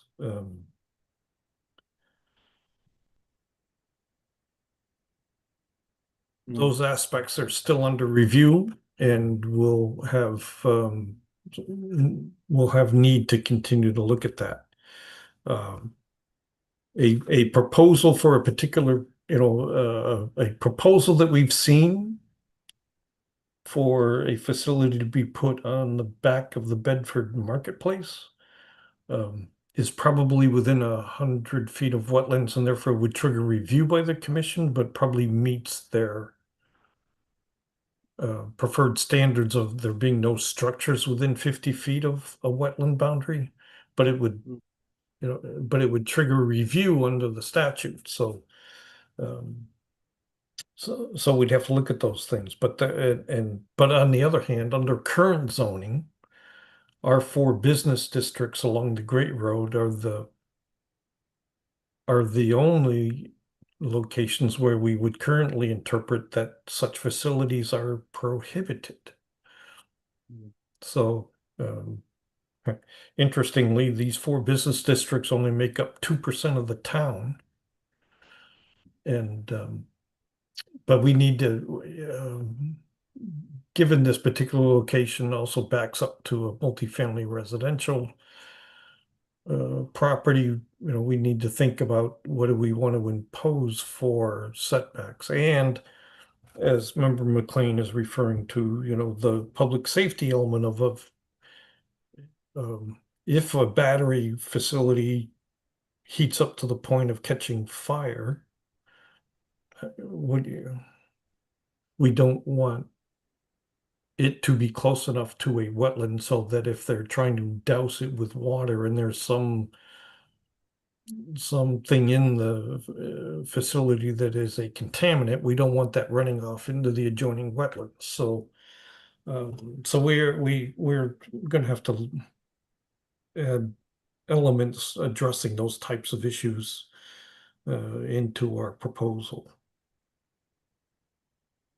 And my sense is that there are significant safety concerns, which, well, I at least need to educate myself more on at this point. Yeah, this would be a high energy density storage area, so I had to think of it as maybe not as much as storing an equivalent amount of gasoline, but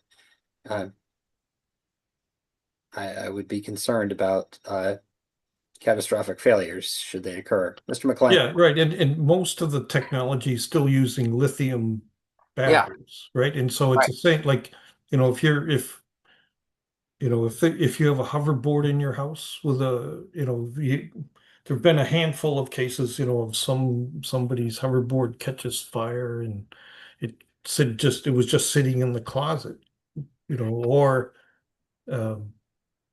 those handful of cases where an EV vehicle's battery caught fire, and you may have seen examples of the fire department using a forklift or some other hoisting device to get the vehicle up and literally placed into a pool of water to try to cool the thing down so the flames are suppressed. But and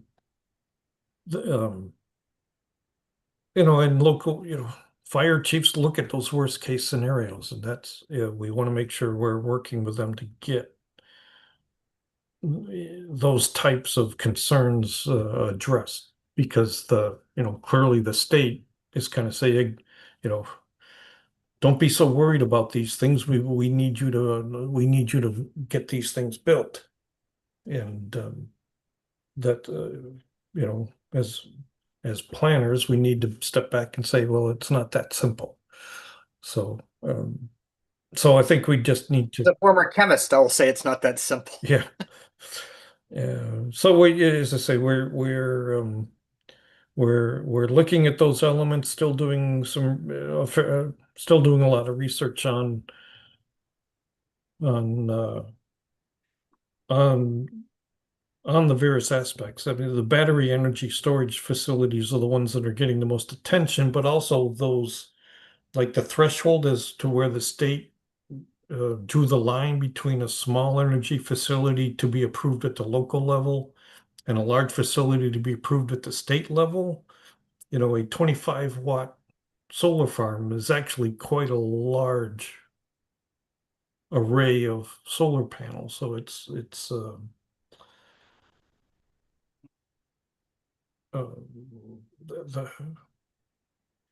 how to appropriately address that is still something to be considered. So it's not just all about battery facilities. And then Bedford's our geography does not generate a lot of wind, at least under the current technology that's out there for wind power. So we don't expect to be a destination for proposed wind power facilities anytime soon, but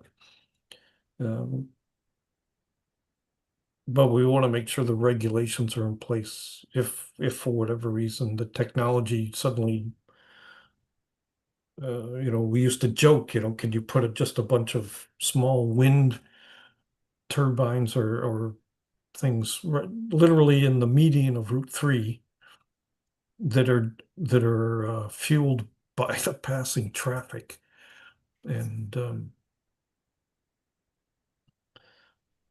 that I think somebody's working on that technology. It's just not yet at an economic scale, but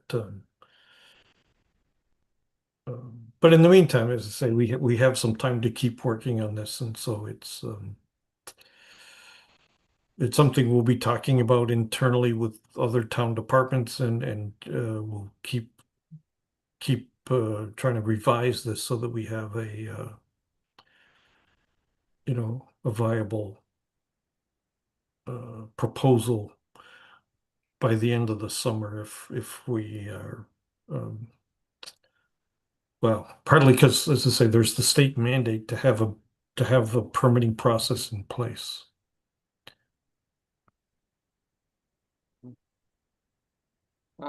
Thank you, Tony. Mr. Crowley and then Mr. McLean. Just clarifying, we cannot restrict locations or where. That's still an unclear answer. Okay. As to whether or not we could say we don't want these in random residential neighborhoods. Right. Versus, clearly I think we'd try to steer them to commercial and industrial locations, but the way the state law is set up, there's nothing that would prevent it from being anywhere. So, but it's unclear. Like we need, as I say, I think, as I said, at the moment, the argument we're making with somebody who was looking at that site at Bedford Marketplace, our argument was, I know you're looking at this site, but we don't allow it here. And under current zoning, we would make the argument that it's allowed in 98% of the town. So to say that, we're denying your application is preventing you from doing, from doing this use would be hard. I think in my mind, if it ended up in court, the judge would say, well, find somewhere else to do it because there's plenty of other places. If, on the other hand, we come up with a proposal that says we're only going to allow this on 2% of the town's land area, that would be a problem. But if we confirm that we're able to at least provide some limits on where this goes, or provide parameters that require certain setbacks to residential structures or something, so long as we can prove that it's still feasible to meet the intent of the legislation, then we'd be okay. Thank you, Mr. McLean. So, as not a former chemist but a current battery hobbyist, I actually think that this sort of thing is simpler than the public imagination. But one complexity which cuts both ways is, the battery technology is evolving and changing. So, the batteries used for this sort of application are actually a lot safer than, the hoverboards and the Teslas of the world. But of course, that can also cut against you because 5 years from now, there may be a different set of batteries that don't have those nice properties. And I don't see any bureaucracy actually dealing with that problem particularly well right now. Like, they're sort of fixated on the old threat, haven't understood the new lesser threat, and I suspect if it changes again, we will still be behind the curve. So, Tony, I expect you to fix that. Yeah, but we've been talking with a company who uses carbon, rather than lithium, and because it doesn't carbon can store the power and doesn't heat up the same way. And so they've been looking to do it. They've been looking to put an R&D facility here in town, actually, to bring their engineers in and design things, but not to actually Store power here. But power. Yeah. but But that's I mean, even it's an intriguing change to how future energy could be stored. but even the lithium ion batteries are a lot safer than the lithium polymer lithium. Yeah. Yeah. So You know, there's a company in Somerville which has been developing an iron air battery. You know, there are vanadium oxide batteries that are, you know, they rely on an aqueous solution. So you know, somewhat safer than the lithium polymer. So yeah, as you point out, you know, the technology is evolving, and I wouldn't hazard a guess as to what the state of the art will be in 10 years. Yeah. All right. So unless there's anything else, thank you all for that discussion. We can move on to data center permitting. And I note that Mr. Dorr, a member of the Energy and Sustainability Committee, is in the audience, and would invite him to say a few words at some point during this discussion if he's so inclined. Well, And Tony, I'll yeah, otherwise I'd leave simply you say off. similarly, we're working on some regulations to enhance how we regulate data centers. There was an interesting article published today, I think in the Boston Business Journal or somewhere, where there's 40 cities across the world that are signed on to some compact about the issues that are associated with data centers, and they've done some studies that talk about how from some of these sizable data centers, how there's a 6-mile radius of a heat dome impact, and so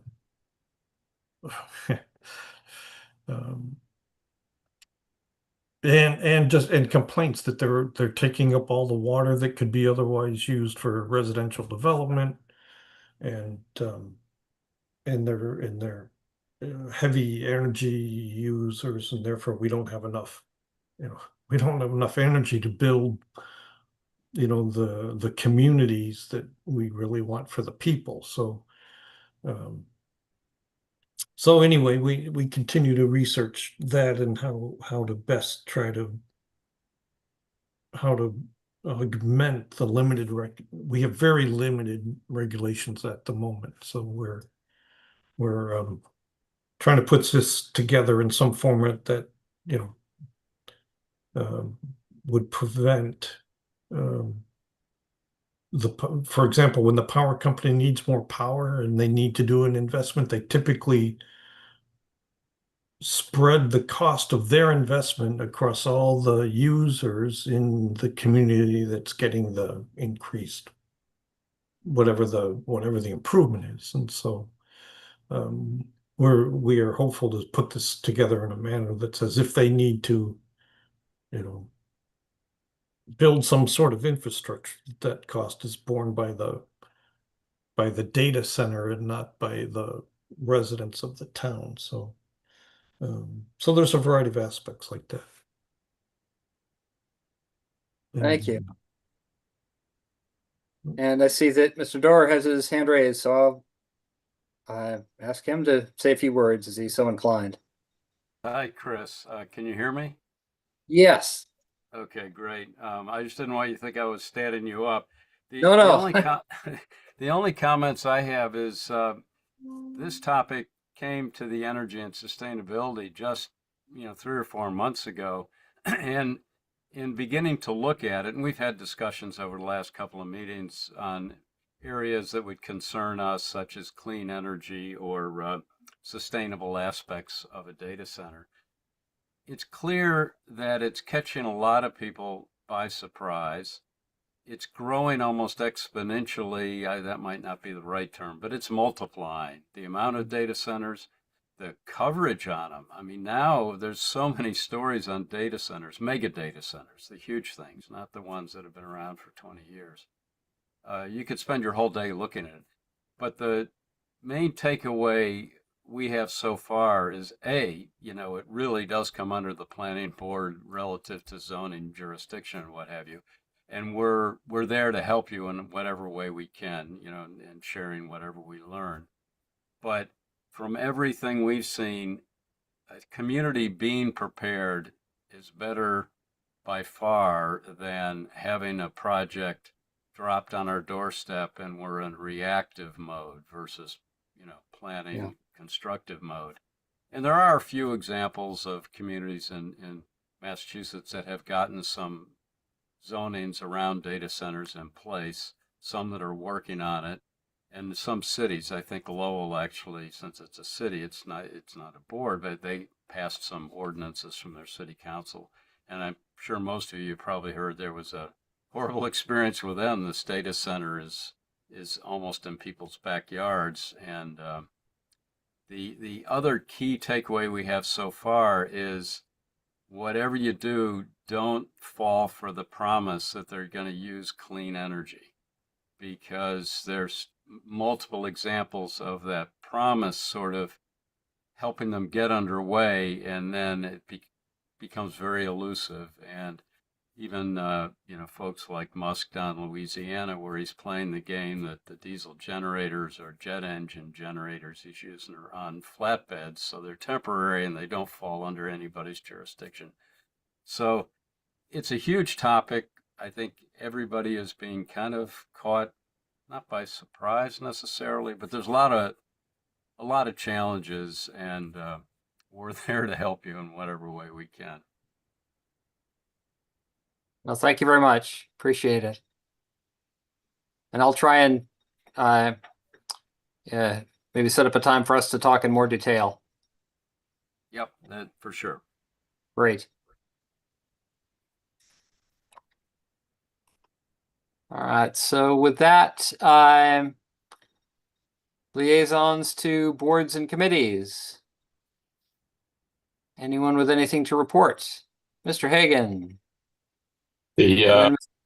Not our local, the M3 Coalition had a session on life sciences held at Northeastern University. About 100 people of various professors and stuff talking about the research and students and internships, but companies there too.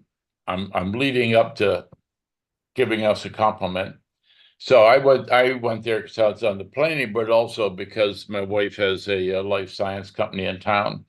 But I played the planning game. At the meeting were Ultragenics and Lantheus, who are both in this, and there's at least another one. And as luck had it, I was sitting right next to Lantheus. We had the inner board that were going to go speak. And when it came to me, I said, I'll let him go first. So he talked about what they do. And then I said, primarily I'm here on Bedford Planning. We're trying to make sure we in planning understand life science applications and lab spaces that are different than offices or heavy duty manufacturing. And so we've welcomed Ultragenics and Lantheus, and that all went well, big with the audience. But Lantheus said he's had nothing but help from the Bedford Planning. Whoever has spoken with him or worked with him, thank you. Yeah, he told me, Steve, it's been great. You guys in Bedford are terrific to work with. And I said, you're right. But anyways, yeah, that's the meeting I was in. Conscom and others are still, we're still running around. There's the 10-year plan. I can let Duncan talk, or we're going to meet. We've been reviewing in detail the 6 areas, and then lengthy discussions, and then we're supposed to, maybe in July, I think, we present to the planning board. I'll be quiet now and let Dawn correct me. So.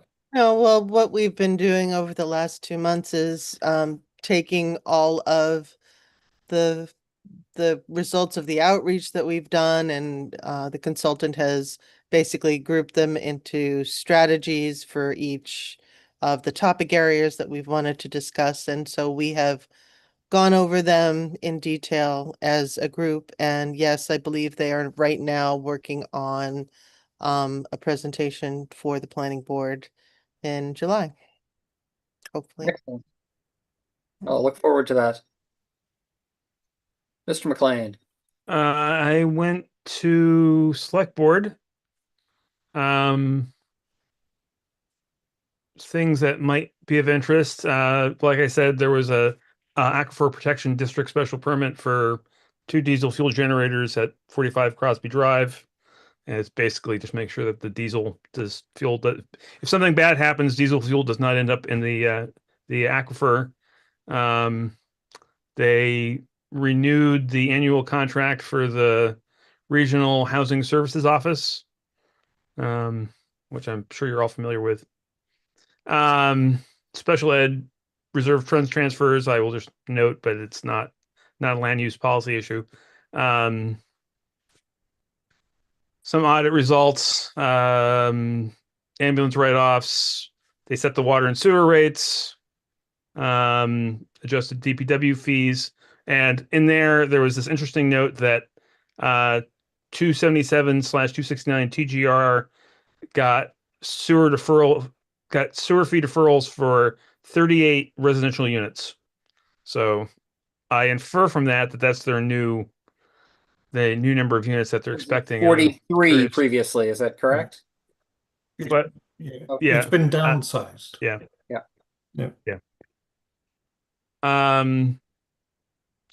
Contract for the paved road pump station design. And there was the embarrassment of me going and asking for endorsement of state law. And then they did a other interview of a third town council candidate, Mead, Kellerman, and Costa. But they did not decide on who they're going to hire for the next 5 years. Okay. Thank you. Mr. Crowley. Kind of clarification. Sorry, now I just blanked. But Steve, when you said, I thought you said nothing but hell from the planning, not help. So I was very confused at first. They love us. Better, I'll say they cited Todd Crowley particularly. Yeah, sure. Yeah, I'm sure. You said the project that we're just talking about, 277, was downsized. The number of units has decreased. Has the size decreased at all? No, the building's essentially the same footprint. Yeah. They have just reduced the number of units within the structure. Yeah, meaning they've made some of the units larger. A couple of the smaller studio units are a little bigger, and 1 bedrooms may have been. I have the bedroom count somewhere, so I can get that out to you for the next meeting. But yeah, a deferral of the sewer fee simply means they don't have to pay it when they apply for the building permit. They will pay it when before they receive an occupancy permit. So it allows them to be constructing the project, but nobody can actually live there until those fees are paid. So it helps reduce the initial cost of getting projects up and under construction. Yeah, and I just brought it up just because it was a change in the number of units. So yes, yeah. Which I thought would be of interest. Yeah. I mean, there's some minor detail changes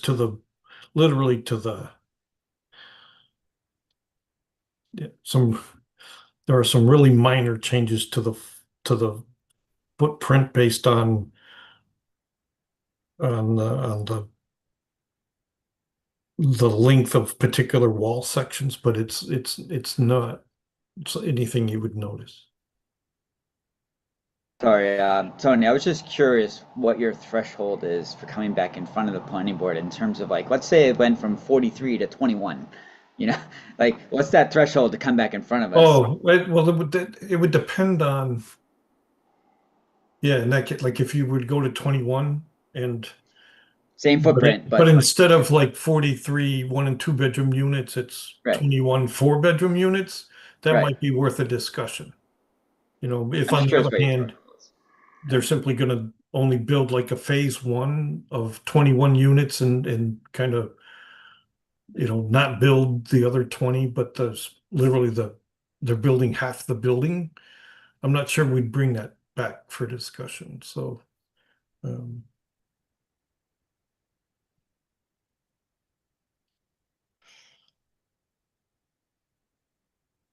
Thank you. So with that, should we move on to staff updates?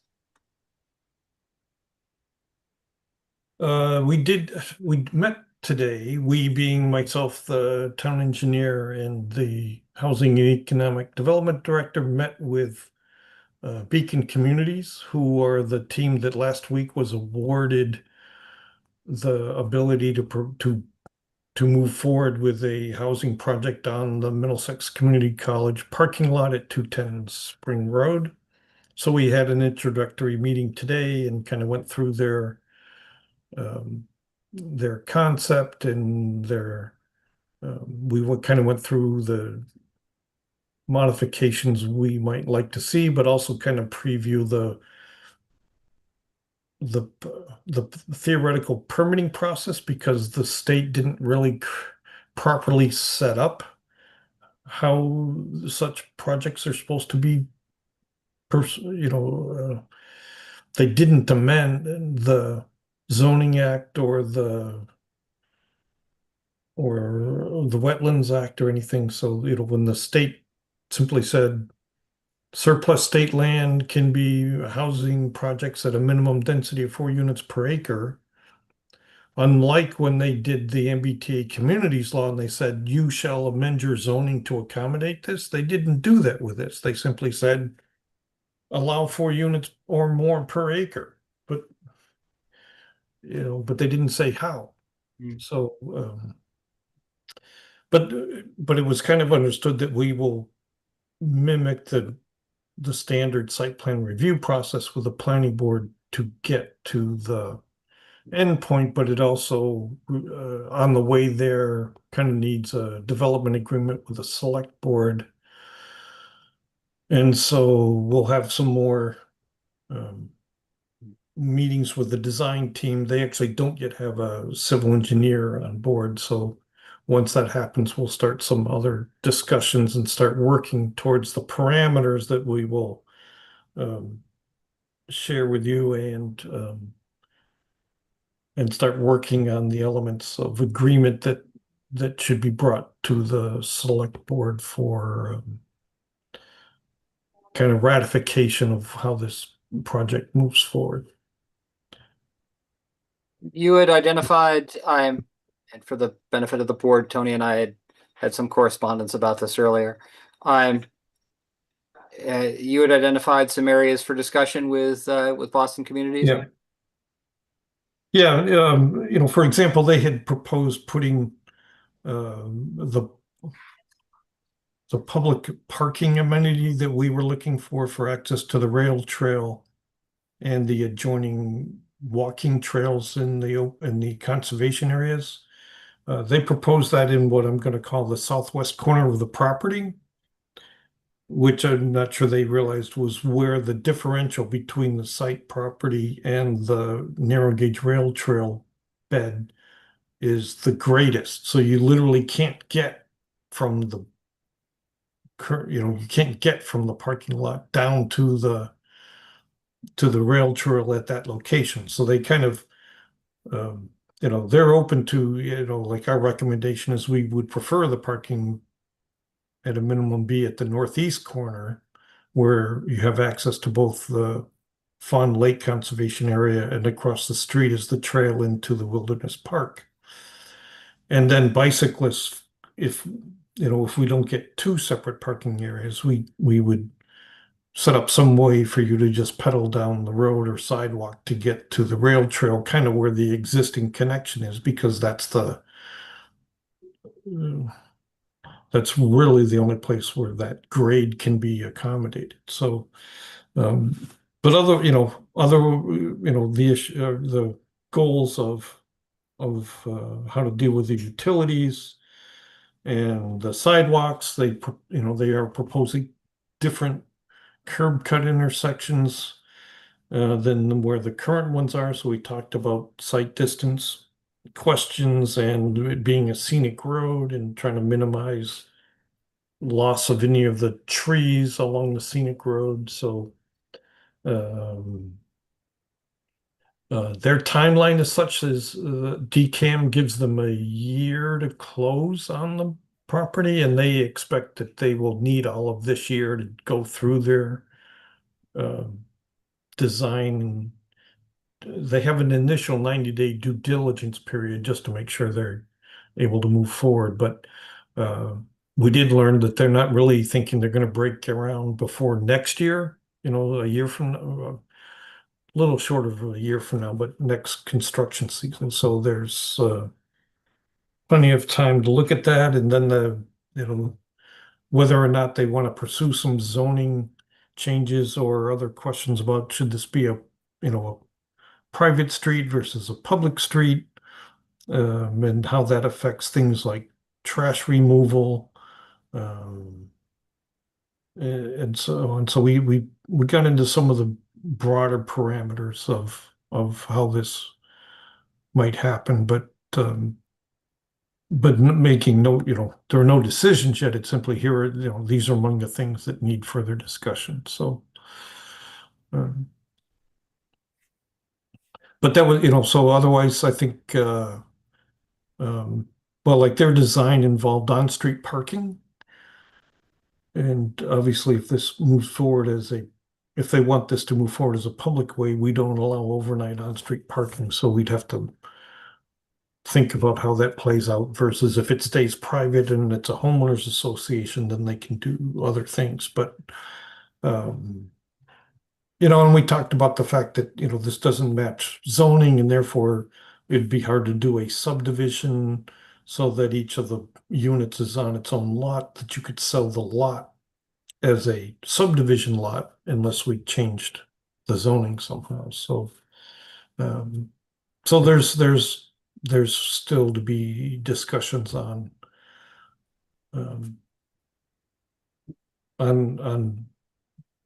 literally on keeping this as a private way, trying to versus trying to do it as a public way, and what if there's municipal maintenance, how does that impact any concerns we have about the design?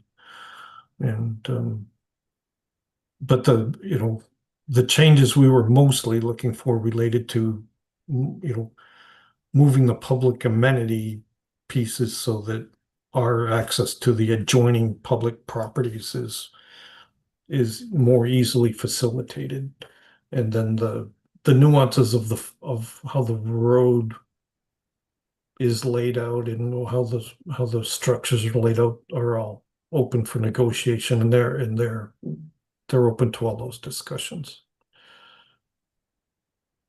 Thank you. Todd?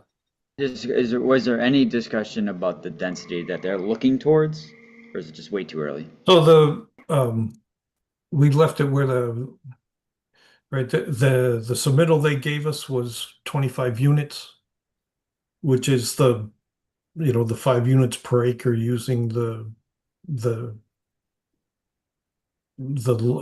providing for the limits on the size of the structures that we had said as a town that we'd be open to more than 4 units per acre. We'd be open to 5 units per acre if there's an agreement to limit the size of the houses.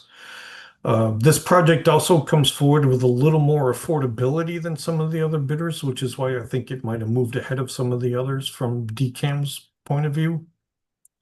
If I recall correctly, the 2 bedrooms were like a little over 1,000 square feet, 1,200 square feet or so for the 3, and then the 4 were only 1,500.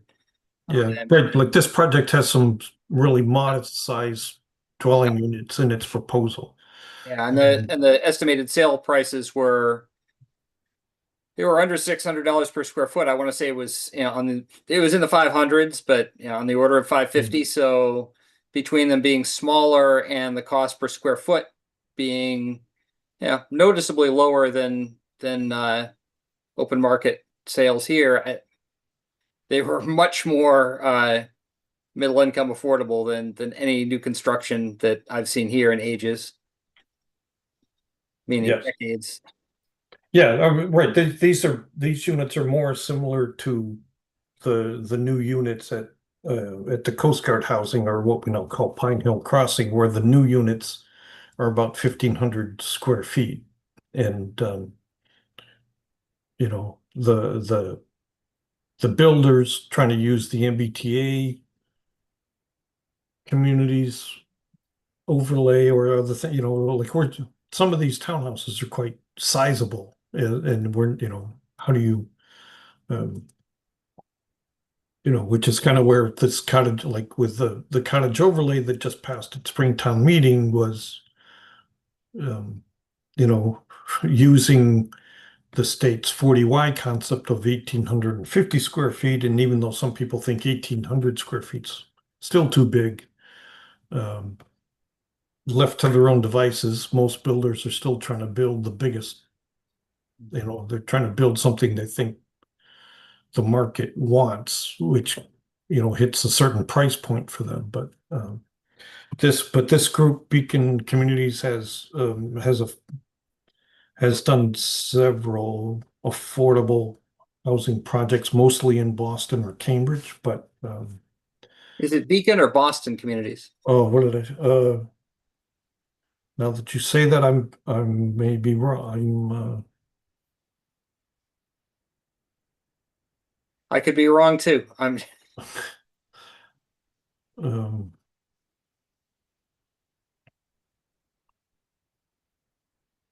I thought I had heard Boston before, but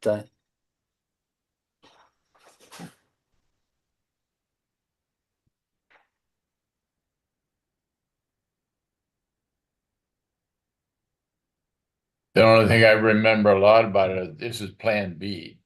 I figure that's close enough for me. Well, it's proponent B, right? In other words, we were the DCAM knocked the number of applicants down to 6, and they were kind of assigned, here's proposal A, proposal B, proposal C, proposal D, proposal E, proposal F. So it's not like it isn't this company's plan B or our plan B. It is simply, proponent, or this was this was bidder 2 out of the final 6. So,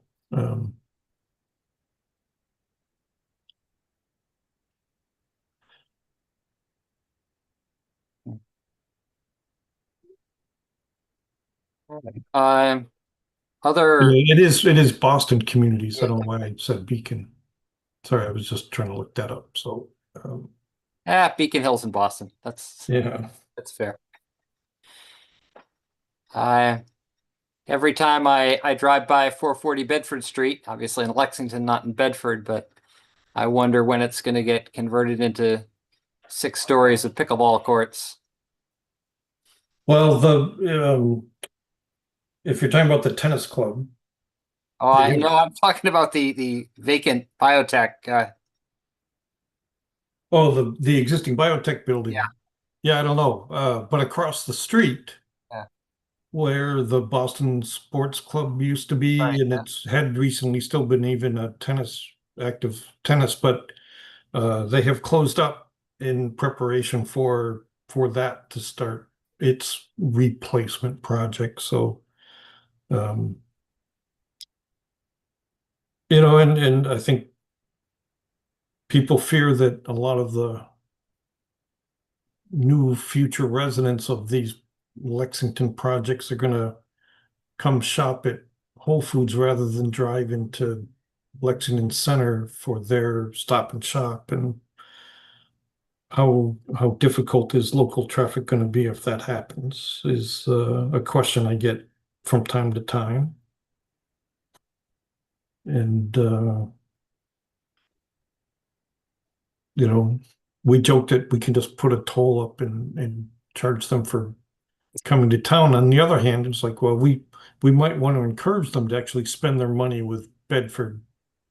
Let's keep our Bedford businesses open. vendors and to actually, since the bus runs there, do it on the bus rather than driving. So, Yeah, yeah. but Yeah.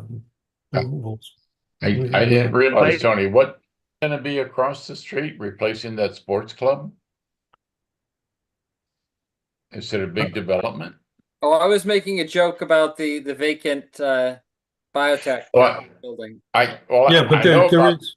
but there's I know the about that one, but yeah the old Boston is it ski and sports club or yeah It was a Boston Tennis, Sports Club yeah. at some point, yeah. But that was part of Lexington's MBTA community's zoning overlay. Yes. Yeah. so it's gonna become housing in there? That's what I understand, yeah. Oh, okay. Yeah, the Lexington Planning Board has a section outlining all the MBTA communities projects in the various states. And I believe that there is a section on that parcel. Yeah, the one on Hartwell Road, I guess that's about 400 units. That's moving right along. And now there's a new one. I don't know what it is, but it's where the Russian math club used to be, or school. Yeah. And you're down to dirt right now, and I don't know what they're building. Same thing. Both those sites are multifamily under the MBTA communities law. Ah, So, okay. yeah, we had shown you those site plans somewhere in history. Yeah. Yeah, the larger one is on the west side, but the Russian school is yeah, I don't, if I was in the office, I could pull those numbers up fast, but I'm not in the office. We will I can try to revisit those and if you're interested, send a summary of those cumulative projects.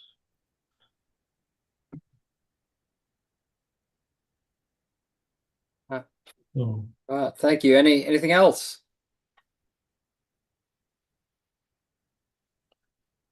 no, not for this meeting. All right, thank you. Well, in that case, I think we can entertain a motion to adjourn. So moved. All right, Second. moved and seconded. Mr. Hagan, Aye. Mr. McLean, Aye. Ms. LaFrance Linden, Aye. Mr. Crowley, Aye. and the chair votes aye. Thank you for a very productive meeting this evening, and have a great 4th of July holiday, and see you on the 14th. Okay. Bye-bye. Good night, everyone. Have a good night. Good night.